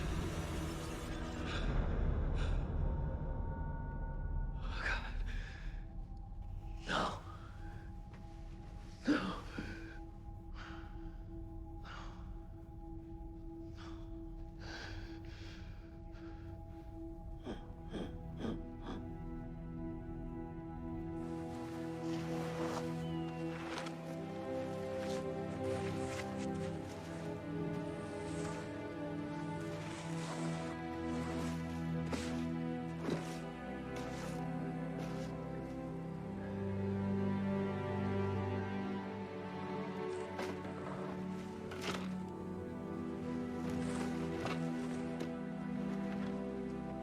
sorry, see.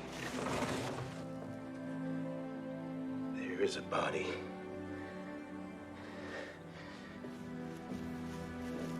But it's not your father's.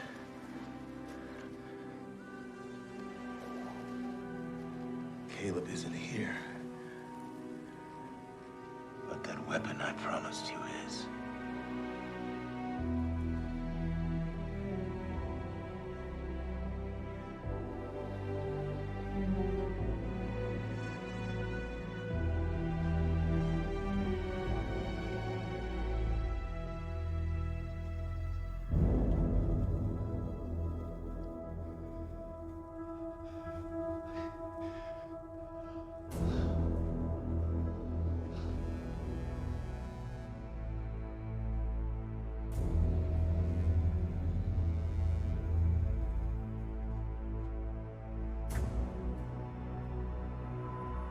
It was time for a new narrative.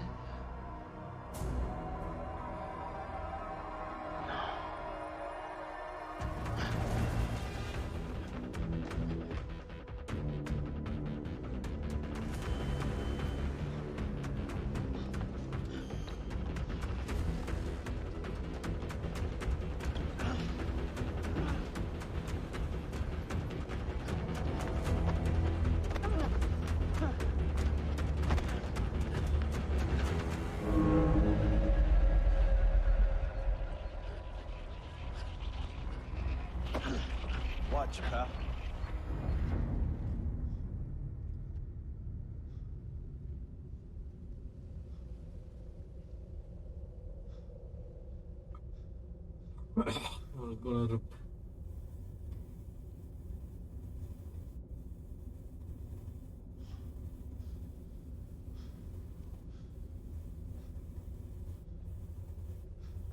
Do you understand now, Caleb?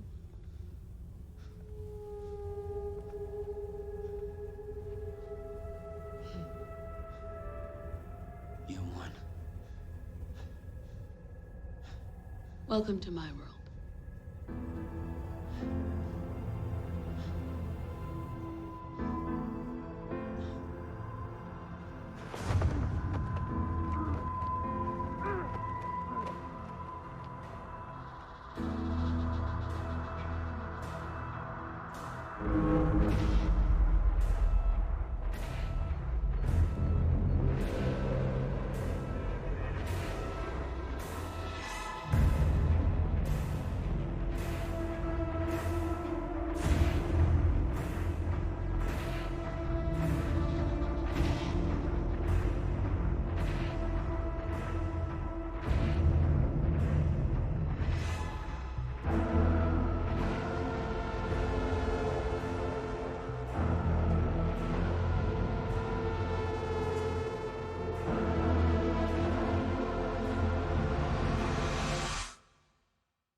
Dong, dong, dong, dong, dong.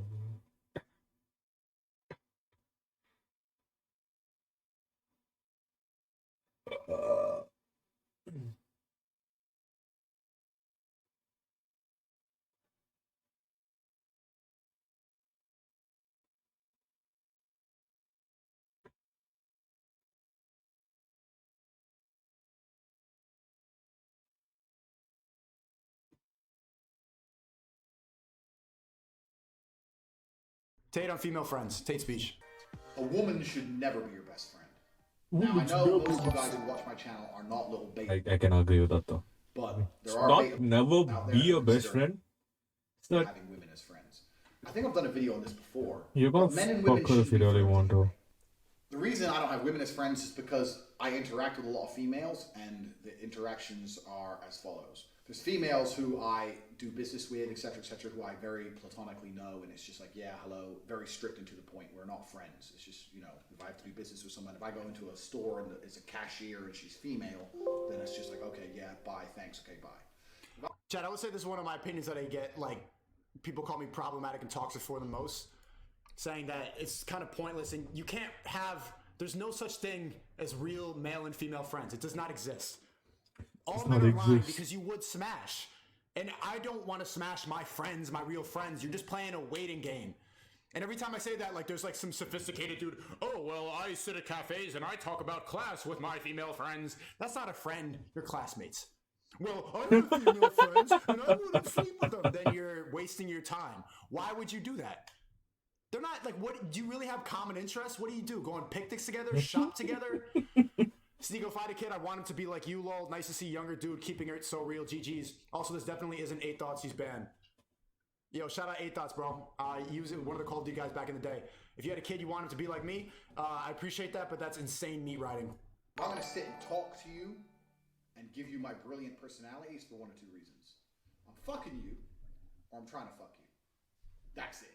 I don't need female friends. I'm not interested in the things females are interested in. I don't see the point in having female friends. Any real G out there knows it's true. You got your girl or your girls. Like, I don't know, if you want to make money and be productive, why would you waste your time, like, taking a girl out on a date and shit like that you're not fucking? Because if you really break it down, there's guys in the chat right now like, well, I have girlfriends. When you guys go out and eat, who's paying? You. She's getting all the benefits of a boyfriend and you getting nothing? That's not a friendship. Come on, she's paying for you. She's taking you out she's picking you up. She doesn't want to put an effort in a man that she's not fucking. She's just taking advantage of you. You're being the boyfriend without getting none of the girlfriend shit, and you don't realize it. But probably you're friends with her because you like the validation. You just like the attention enough. It's enough being in the vicinity of another female. Stop lying. Who you're fucking. You got the girls who you're trying to fuck, and there ain't really room for that chick. Well, I don't want to ever fuck him. I just want to sit here and talk shit and waste his time, and he can buy me dinner. No, and I don't need female friends. No. If I tell a girl we're gonna fuck and she goes, I don't want to fuck you, I say, okay, well, we ain't gonna talk anymore. What the fuck we gonna talk about now? We ain't gonna fuck, so what we gonna talk about? Vampire Diaries? So I don't have female friends. But the worst thing about having female friends is... I definitely already saw this, right, chat? I think I already watched the video. But it's good. Sorry, though. Bruh. Girls can't fight. I say this, people laugh. People are like, oh, what the fuck do you mean girls can't fight? Your boys, your friends, are your soldiers. Gang, gang. You're out here on the mean streets. There's been 1,200 stabbings in London so far this year. Fucking you go anywhere around the world, there's people out to get you. There are people out to kill you. So every time you go out with your female friends, you have to protect her. You're there like being her bodyguard without getting no pussy. Same thing with New York. The amount of shootings has like tripled in the past couple of years because of drill music and everything. So you need to be on go at all times. You really need to be aware. You need to have male friends who know how to protect themselves. Girls, it's just, if you go out with girls, you just got to be on watch. You know when you go out with a girl and you have to look around all the time and you got to make sure that no one's... That's what you do with girls you're fucking, but you're just wasting your energy if you get a no pussy for it.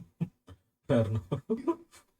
That's such a, I do that even opinion. Why would you say something I'm like not that? fucking a Why would bitch. you? Why would you? That's so narrow-minded. Girls have more things to offer. You're rolling with some chick? What the fuck is that? If I'm rolling with my girlfriend and shit goes down, it's my job to protect her.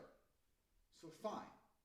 But if I'm rolling and she's just my friend, well, it's not really my job to protect her. She ain't sucking dick. Well, I'm gonna get punched in the face and she won't even suck dick.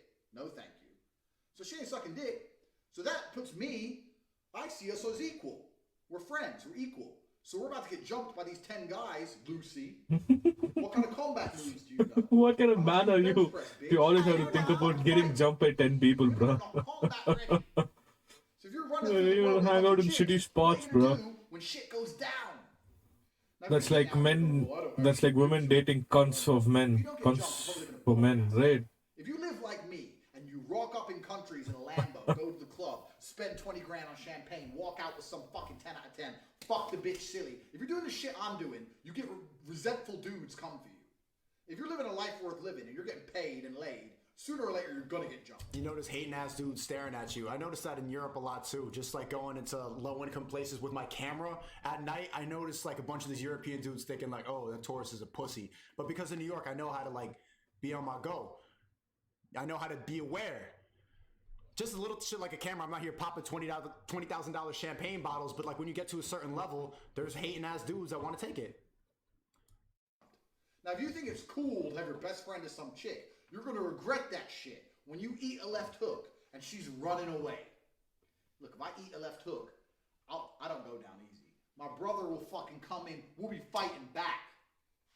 Fucking many countries in the world, I carry a gun. You want to shoot at me? We pop back. You got a chick rolling with you side by side. You are not combat ready. You are combat ineffective. You're just her bodyguard. And you think it's worthwhile because of the friend shit. Yeah, but she's my friend. We went on a picnic together.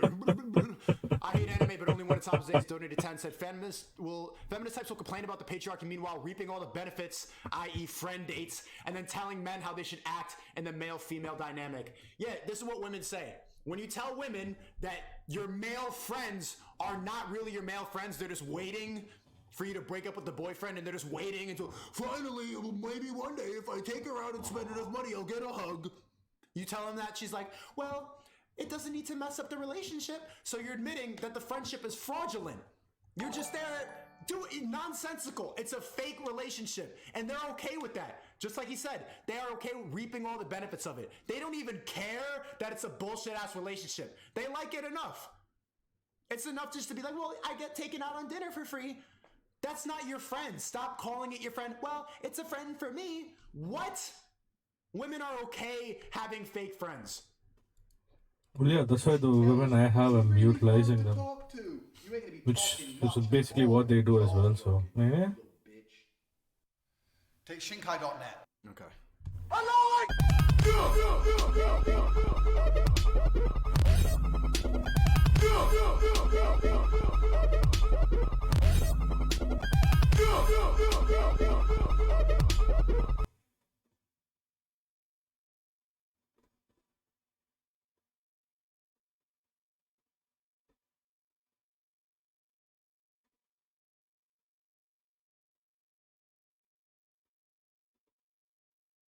This video is sponsored by the service Blinkist, seed of our mind, driving according to our conscious will.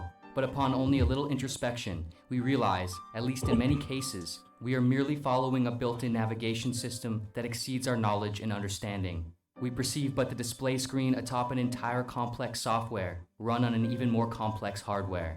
If we do not attempt to familiarize ourselves with this navigation system, how it works, where it's trying to go, and how to override it when it sends us the wrong direction, we risk aimlessly traveling the world, ending up somewhere uninteresting at best and disastrous at worst. 20th century Swiss psychiatrist Carl Jung is perhaps one of the greatest and most capable minds that has ever attempted to do this, to explore itself from the inside and conceptualize a complete understanding of this sort of internal navigation system from the top down. Jung was born in 1875 in Caswell, Switzerland, to a relatively impoverished rural pastor, Paul Jung, and a depressed, eccentric, spirit-seeing mother, Emily Jung. Jung was a very introverted and isolated child who spent much of his time alone, engaging in activities of make-believe, projection, disassociation, and analyzing the adults in his life. During early childhood, he strongly disliked and underperformed in school to the point of almost neurosis, regularly fainting to get out of it. However, as age and maturity would have it, and after his father expressed stern concern over his potential incompetence, Jung somewhat dramatically shifted to engaging more intensely in his education, reading actively on his own, especially that of philosophy and religious texts. Following secondary school, after determining that he did not want to follow the family's path of a religious vocation, Jung would end up pursuing medicine at the University of Basel. After getting his completed medical degree from the University of Zurich in 1902, he would work at a psychiatric hospital under the prominent and well-connected psychiatrist Eugene Bleuler. Several years later, he would leave the hospital and begin his own private practice. As Jung became more successful and well-known in his field, he would soon become acquainted with the extremely popular, groundbreaking, and controversial psychologist of the time, who still holds this title today, Sigmund Freud. The two would meet for the first time in 1907, upon which they would talk for around 13 hours straight. This would quickly develop into a strong friendship and professional association.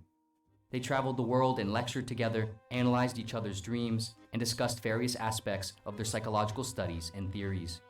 However, Freud, being of a much greater professional stature at the time, as well as being substantially older than Jung, created a dynamic in the friendship that was much more like a father-son or teacher-pupil relationship. This would unfortunately pose problems as Jung's career advanced and began to encroach on Freud's. The two would soon find themselves in disagreements over fundamental aspects of each other's theories. Ultimately, these disagreements, Jung's tendency toward a somewhat mystical consideration of the human mind, as opposed to Freud's more scientific, reductionist approach, the nature of their father-son relationship, and Jung's desire for professional independence, all caused the two to split their friendship off in 1913. Following and as a consequence of this breakup, from around 1913 to 1918, Jung experienced a sort of midlife psychological breakdown. During this, he spent much of his time introspecting and writing about psychological experiments he conducted on himself, exploring into the recesses of his unconscious. This period of transition, independence, and psychological turbulence would ultimately concretize his views of the mind and his career as an independent theorist of psychology. As an independent theorist of psychology. Put simply, the primary objective of Jung's career was to understand the nature of the psyche and then develop theories and methods to aid in the integration of all its components so to create a singular, unified state of wholeness. In this context, the psyche here simply refers to the complete personality of the individual, including feelings, thoughts, and behaviors, the combination of the unconscious and conscious mind. The continuous striving toward integrating the psyche through a process of self-realization and becoming a maximized, authentic individual, for Jung, was the fundamental goal of life and psychological understanding. Man's task, he wrote, is to become conscious of the contents that press upward from the unconscious. As far as we can discern, the sole purpose of human existence is to kindle a light in the darkness of mere being. For Jung, there is a constant interplay between the unconscious and conscious realms of the psyche, which combine to create our complete personality. Most of this, however, develops and exists in the unconscious realm, beneath our immediate awareness and control. Thus, a significant portion of who we really are, what we really like and are capable of, and the reasons we do the things we do, persist within a realm we don't actively understand or have access to. And so, in order to come into a more authentic and complete state of being, the individual must attempt to make this portion of the psyche conscious by tapping into it and integrating it into the whole of their awareness. Jung would call this process individuation. In order to better understand this, it is important to understand Jung's model of the psyche, which he divided, starting with the broader dimensions, into consciousness, personal unconsciousness, and collective unconsciousness. Breaking each of these three realms down, consciousness is, as one would typically think of it, the realm of personal awareness where one identifies explicitly and knowingly with themselves. At the core of this is another structure Jung identified, the ego. The ego sits at the center of consciousness and provides a sense of personal distinction, creating the story one tells themselves about themselves in order to maintain continuity in their identity. The ego is expressed in the conscious realm by what Jung called the persona, right? Selves. Of personal awareness where one identifies explicitly and knowingly with themselves. At the core of this is another structure Jung identified, the ego. The ego sits at the center of consciousness and provides a sense of personal distinction, creating the story one tells themselves about themselves in order to maintain continuity in their identity. The ego is expressed in the conscious realm by what Jung called the persona, which is the outward efforts of appearance which the individual actively displays to the world. This persona, however, is often disjointed from the individual's true self, as it displays the character that one thinks or wants to be according to what the ego deems is appropriate to a particular society and role, and not what is true to who the individual actually is. In order to execute and maintain this suitable appearance and self-esteem, the ego filters various components of personal experience and selfhood, either into or away from the conscious dimension. What it filters away and restricts, it represses and sends down into the unconscious realm. One of Jung's most unique and profound insights that differentiates him most notably from other psychologists is how, from here, he separated the unconscious into two distinct structures, the personal unconscious and the collective unconscious. The personal unconscious fits similarly into the ideas already understood and proposed by Freud and others of the time, in which, after the ego represses and disregards undesirable aspects of experience and selfhood, these aspects are stored and concealed here, just beneath normal awareness. They still, however, continue to actively affect and interact back and forth with consciousness.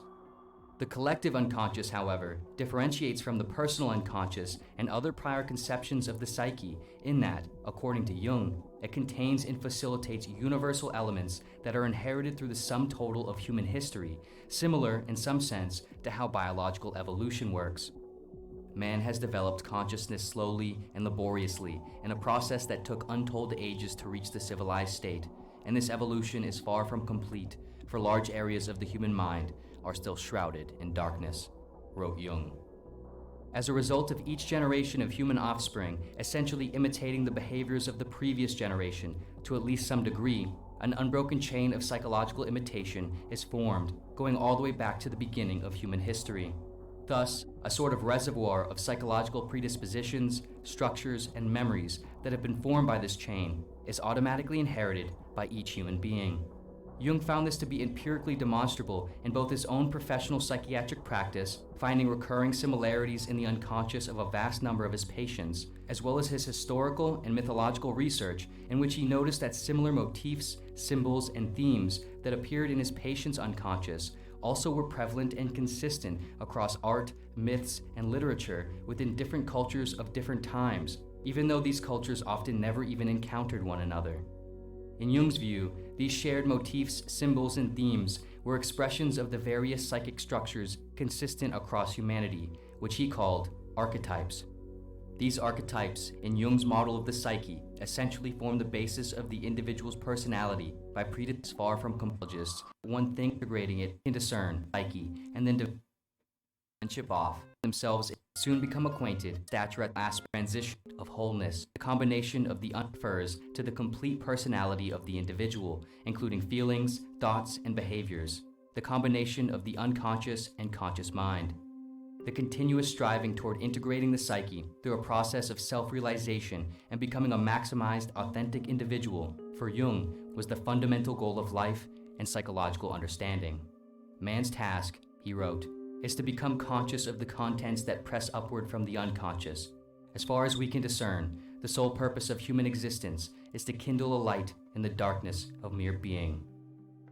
For Jung, there is a constant interplay between the unconscious and conscious realms of the psyche, which combine to create our complete personality. Most of this, however, develops and exists in the unconscious realm, beneath our immediate awareness and control. Thus, a significant portion of who we really are, what we really like and are capable of, and the reasons we do the things we do, persist within a realm we don't actively understand or have access to. And so, in order to come into a more authentic and complete state of being, the individual must attempt to make this portion of the psyche conscious by tapping into it and integrating it into the whole of their awareness. Jung would call this process individuation. In order to better understand this, it is important to understand Jung's model of the psyche, which he divided, starting with the broader dimensions, into consciousness, personal unconsciousness, and collective unconsciousness. Breaking each of these three realms down, consciousness is, as one would typically think of it, the realm of personal awareness where one identifies explicitly and knowingly with themselves. At the core of this is another structure Jung identified, the ego. The ego sits at the center of consciousness and provides a sense of personal distinction, creating the story one tells themselves about themselves in order to maintain continuity in their identity. The ego is expressed in the conscious realm by what Jung called the persona, which is the outward efforts of appearance which the individual actively displays to the world. This persona, however, is often disjointed from the individual's true self, as it displays the character that one thinks or wants to be according to what the ego deems is appropriate to a particular society and role, and not what is true to who the individual actually is. In order to execute and maintain this suitable appearance and self-esteem, the ego filters various components of personal experience and selfhood, either into or away from the conscious dimension. What it filters away and restricts, it represses and sends down into the unconscious realm. One of Jung's most unique and profound insights that differentiates him most notably from other psychologists is how, from here, he separated the unconscious into two distinct structures. the personal unconscious, and the collective unconscious. The personal unconscious fits similarly into the ideas already understood and proposed by Freud and others of the time, in which, after the ego represses and disregards undesirable aspects of experience and selfhood, these aspects are stored and concealed here, just beneath normal awareness. They still, however, continue to actively affect and interact back and forth with consciousness. The collective unconscious, however, differentiates from the personal unconscious and other prior conceptions of the psyche in that, according to Jung, it contains and facilitates universal elements that are inherited through the sum total of human history, similar in some sense to how biological evolution works.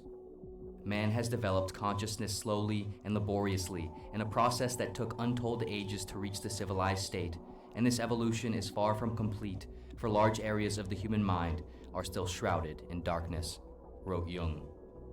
As a result of each generation of human offspring essentially imitating the behaviors of the previous generation to at least some degree, an unbroken chain of psychological imitation is formed, going all the way back to the beginning of human history.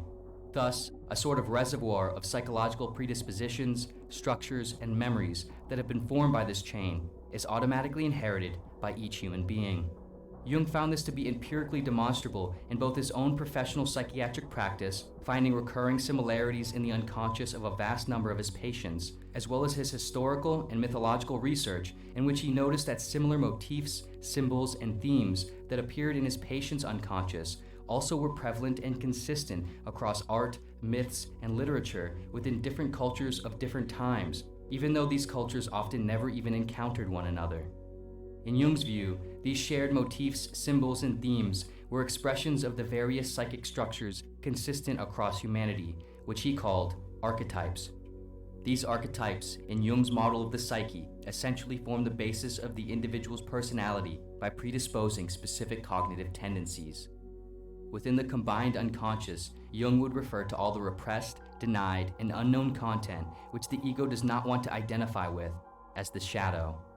Lastly, sort of nested within the shadow is what Jung broke down into the animus and anima, which specifically referred to the suppressed feminine qualities in a male, anima, and the suppressed masculine qualities in a female, animus. According to Jung, all the aforementioned structures of the psyche work together in active circulation to ultimately form what lies at the center, the self, the combined authentic totality of the unconscious and conscious. The self is who the individual actually is, what they actually desire, what they actually like, what they are actually capable of, and so on. Simply put, getting the ego and a high degree of the persona as close to this as possible is the goal of individuation and ultimately a fulfilled life. Whether it's through methods like therapy, introspection, personal development toward authenticity, or some combination, ultimately, for Jung, it is the task of the individual to determine and strive toward this. In all cases, this sort of self-realization requires an effort of radical self-acceptance, and radical self-acceptance requires an effort of radical self-honesty. In order to actively move deeper into the psyche, each opportunity one takes to examine a personal feeling, thought, or action, they must attempt to do so by accepting the complete and often undesirable potentiality of what it truly indicates about themselves, that they are not always who they think or hope they are. Each of these capitalized opportunities, personal or professional, is like a small step down the stairwell into the unconscious. As one goes further down, however, as they confront these deeper and darker elements of their being hidden in the basement, they must, in Jungian terms, work to integrate their shadow, the breadth of their potential faults and wickedness, as opposed to rushing back up the stairs in denial. One's shadow does not disappear by looking away from it. In the same way one cannot literally evade the light-casted shadow of their body by outrunning it, there is no move or evasive tactic that separates the individual from their psychological shadow. The danger, rather, is in the attempt to do so, the ignorance and denial of it. Good does not become better by being exaggerated, but worse, and a small evil becomes a big one through being disregarded and repressed. The shadow is very much a part of human nature, and it is only at night that no shadows exist, wrote Jung. Awareness of one's dark side allows one to more appropriately manage and recognize it when it sneaks up the stairs uninvited. One must know of a problem to be able to fix it, and it is an act of healing to admit that one is sick. Although self-acceptance and authenticity is perhaps simple and obvious enough sounding, the act of actually working towards radical self-acceptance and individuation is, of course, far from simple and obvious. In the absolute sense, it is almost certainly impossible. In the above-average sense, it is still perhaps life's greatest and most difficult endeavor.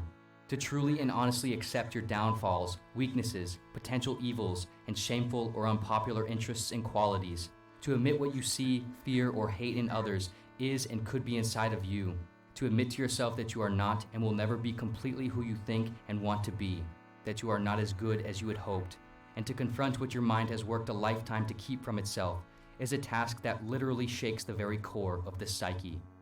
However, it is perhaps proportionally essential for a fulfilled and complete life. Ultimately, Jung's work provides insights, theories, and methods to help the individual move through this process toward not only potentially gaining access to fixing the bugs in their navigation system, but also, in some sense, access to the controls where now they can better input the destination coordinates according to where they actually can and want to go.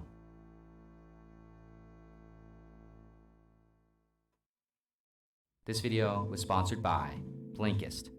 Whether you're interested in learning more about Jung's theories, Sigmund Freud's, or other individuals and concepts in psychology, there is certainly no shortage of great literature. So much so that it would likely take an entire lifetime just to get through a portion of it at an average reading pace.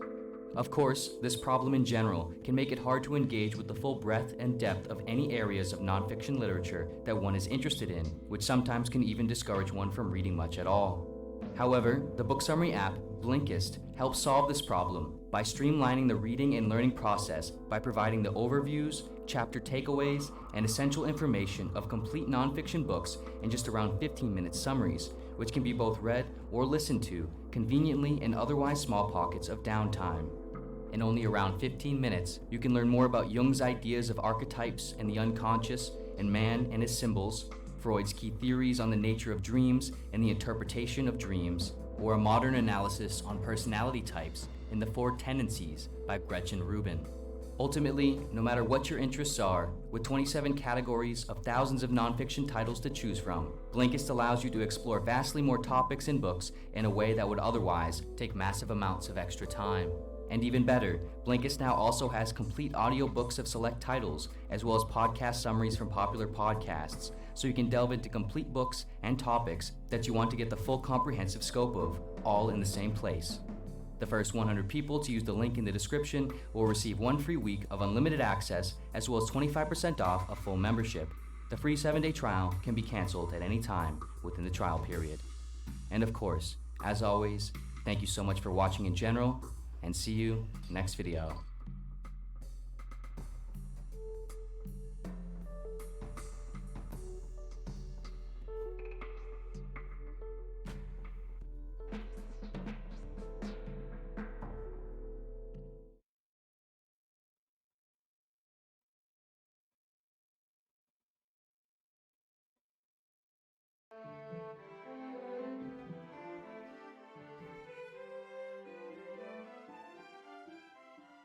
When all is said and done, our own existence is an experiment of nature, an attempt at a new synthesis. While Carl Jung is best known for his ideas on the unconscious, be it his theory of the archetypes or his writings on the shadow side of man, Jung was first and foremost a practicing psychologist. Throughout his voluminous writings, one can find many practical tips on how to live a better life. And in this video, we are going to explore this side of Jung's work, focusing our attention on his favored method of self-development, which he called the process of individuation. To individuate is to self-realize with the aim of moving toward psychological wholeness. Wholeness is an ideal state wherein all our latent potentials are actualized, and all the elements of our unconscious brought to the light of consciousness and integrated harmoniously into our character structure. In the brevity of a human life, we can only ever approach, but never fully reach, the condition of psychological wholeness. But moving in this direction generates fulfillment and leads to the cultivation of a character that is rooted in our individuality, and which transcends mere social roles and the expectations of our peer group and society at large. or as Jung explains, individuation means becoming an individual, and insofar as individuality embraces our innermost, last, and incomparable uniqueness, it also implies becoming one's own self. We could therefore translate individuation as coming to selfhood. Individuation as a method of self-development offers many benefits over following the well-worn paths of conformity. Firstly, this process makes us more capable in life, for as we aim towards psychological wholeness, we increase the number of skills and character traits at our disposal, and so augment our capacity to take advantage of life's opportunities and to deal with its problems. Individuation is also an effective antidote to diseases of despair, be it anxiety disorders, neuroses, depressions, or certain forms of addiction. For while these conditions can stem from a myriad of causes, one of the most common is an unlived life, or the feeling that we are stagnating, in conjunction with a nagging awareness of our ever-approaching death. Individuation forces us out of these ruts of being and places us on a life path that is both purposeful and meaningful. A further benefit of individuation is that a byproduct of approaching the state of psychological wholeness is the spontaneous formation of an attitude that affirms life, and which, in the words of Jung, is beyond the reach of emotional entanglements and violent shocks, a consciousness detached from the world. Or as Jung writes elsewhere, if you sum up what people tell you about their experiences on the path of individuation, you can formulate it this way. They came to themselves. They could accept themselves. They were able to become reconciled to themselves, and thus were reconciled to adverse circumstances and events. To attain the benefits of individuation requires that we take a step that is simple in theory, but difficult in practice. We must focus our attention selfward, and in the most objective manner possible, assess our life and the current state of our character. Wisdom begins only when one takes things as they are, explains Jung. So it is a healing attitude when one can agree with the facts as they are. Only then can we thrive. A radical self-acceptance is needed to individuate. This entails identifying and accepting our character flaws and weaknesses, but also our talents and strengths. It requires an acceptance of past mistakes and failures, and a clear grasp of the current conditions of our life in the recognition that we cannot go forward except from the place where we happen to be. And perhaps most importantly, we need to accept that there exists a vast potential within us, and that the possibilities for our development are endless, or as Jung writes, since the growth of personality comes out of the unconscious, which is by definition unlimited, the extent of the personality, now gradually realizing itself, cannot in practice be limited either. But while self-acceptance is a preparatory step on the path of individuation, it is also a step that, in and of itself, produces strong therapeutic benefits. In volume 13 of his collected works, Jung quotes a letter from one of his patients about the inner change that occurs when one comes to accept him or herself. Out of evil, much good has come to me. By keeping quiet, repressing nothing, remaining attentive, and by accepting reality, taking things as they are and not as I wanted them to be, by doing all this, unusual knowledge has come to me, and unusual powers as well, such as I could never have imagined before. I always thought that when we accepted things, they overpowered us in some way or other. This turns out not to be true at all, and it is only by accepting them that one can assume an attitude towards them. In addition to self-acceptance, Jung also advocates an increased acceptance of those close to us, particularly our family members. Jung maintained that far too many people waste far too much time in the tangles of what he called the boring family drama.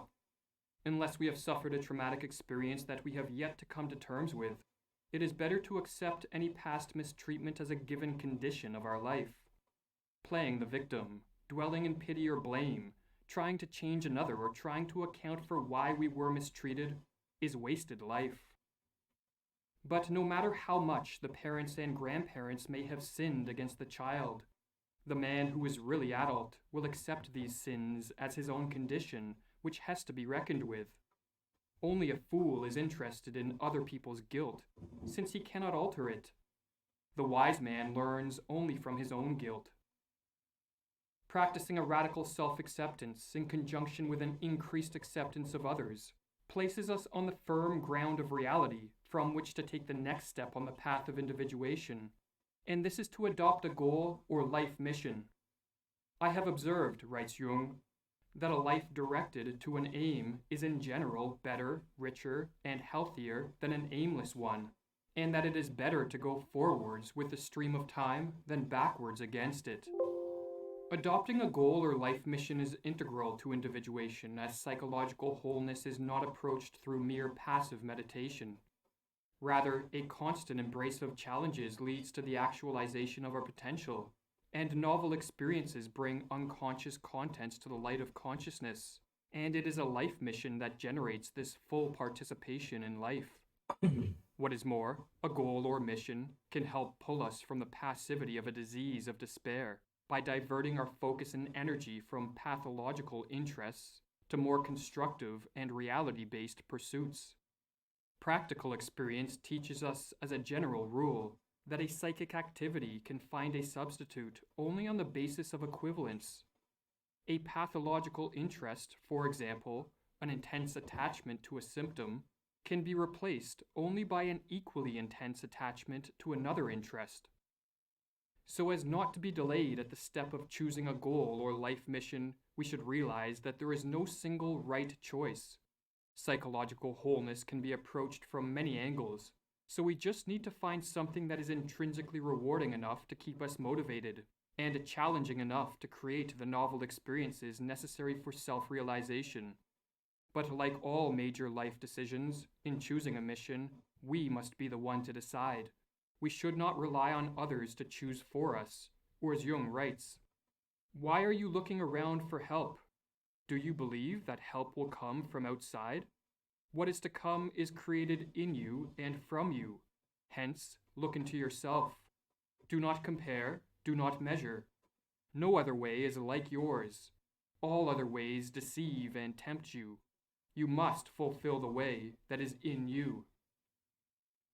With a mission in hand, we merely need to work towards its achievement in a consistent and disciplined manner in order to individuate, or as Jung writes, "How are you fulfilling your life's task, your mission, your raison d'etre, the meaning and purpose of your existence?" This is the question of individuation, the most fateful of all questions. To avoid being thrown off course, we should be aware that as we walk the path of individuation, we will encounter setbacks and failures and make mistakes and errors. But these experiences should not discourage us, for as Jung wrote, "We must make mistakes. We must live out our own vision of life. If you avoid error, you do not live." In a sense, even it may be said that every life is a mistake, for no one has found the truth. It is also useful to keep in mind that individuation does not free us from the conditions of human existence. We will still be haunted by our approaching mortality, while illness, injury, and cruel twists of fate will still befall us. Like all paths in life, on the path of individuation, suffering is inevitable. When suffering comes our way, Jung was of the strong opinion that we shouldn't flee from these situations, or deny or repress the feelings that accompany them, but instead we should experience our suffering to the fullest, as only then can we move beyond it. Real liberation, writes Jung, comes not from glossing over or repressing painful states of feeling, but only from experiencing them to the full. But even though the path of individuation is challenging, and even though it does not free us from suffering, it is a path that generates fulfillment, and such cannot always be said of the paths of modern-day conformity. If, therefore, we are stuck in a life of boredom, mediocrity, anxiety, depression, or addiction, Jung's method of self-development offers a way out. Our personality develops in the course of life from germs that are hard or impossible to discern, writes Jung, and it is only our deeds that reveal who we are. At first, we do not know what deeds or misdeeds, what destiny, what good and evil we have in us. And only the autumn can show what the spring has engendered. Only in the evening will it be seen what the morning began.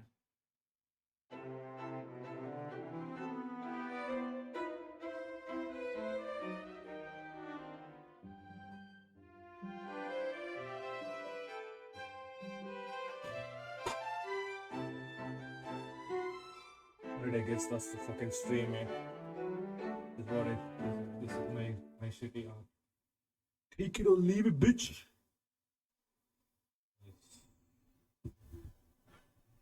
Peace. There's a fucking stream.